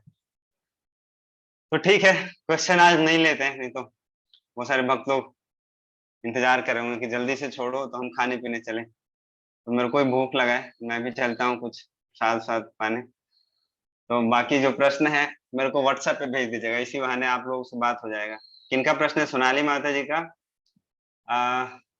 अर्चना माता जी का, पवन प्रभु का, सोनी माता जी का। मेरे को व्हाट्सएप पे भेज दीजिए, ठीक है? भेज देंगे। मैं क्या देखता हूँ कि क्लास में पूछने के लिए भक्त बहुत आतुर रहते हैं। जैसे बोल दिया कि आप बाद में मैसेज करके पूछ लीजिएगा, क्लास खत्म क्वेश्चन खत्म। तो क्लास तक ही वो सिंसियरिटी होता है। सिंसियरिटी को मेंटेन करिए, और आप लोग बाद में भी पूछ सकते हो, ठीक है? हरे कृष्णा। तो पूछ लीजिएगा आप, जिनका जिनका भक्तों का नाम लिया है व्हाट्सएप पे भेज दीजिएगा क्वेश्चन, कल मैं रिप्लाई कर दूंगा सबका। हरे कृष्णा। जगत गुरु श्रील प्रभुपाद की जय।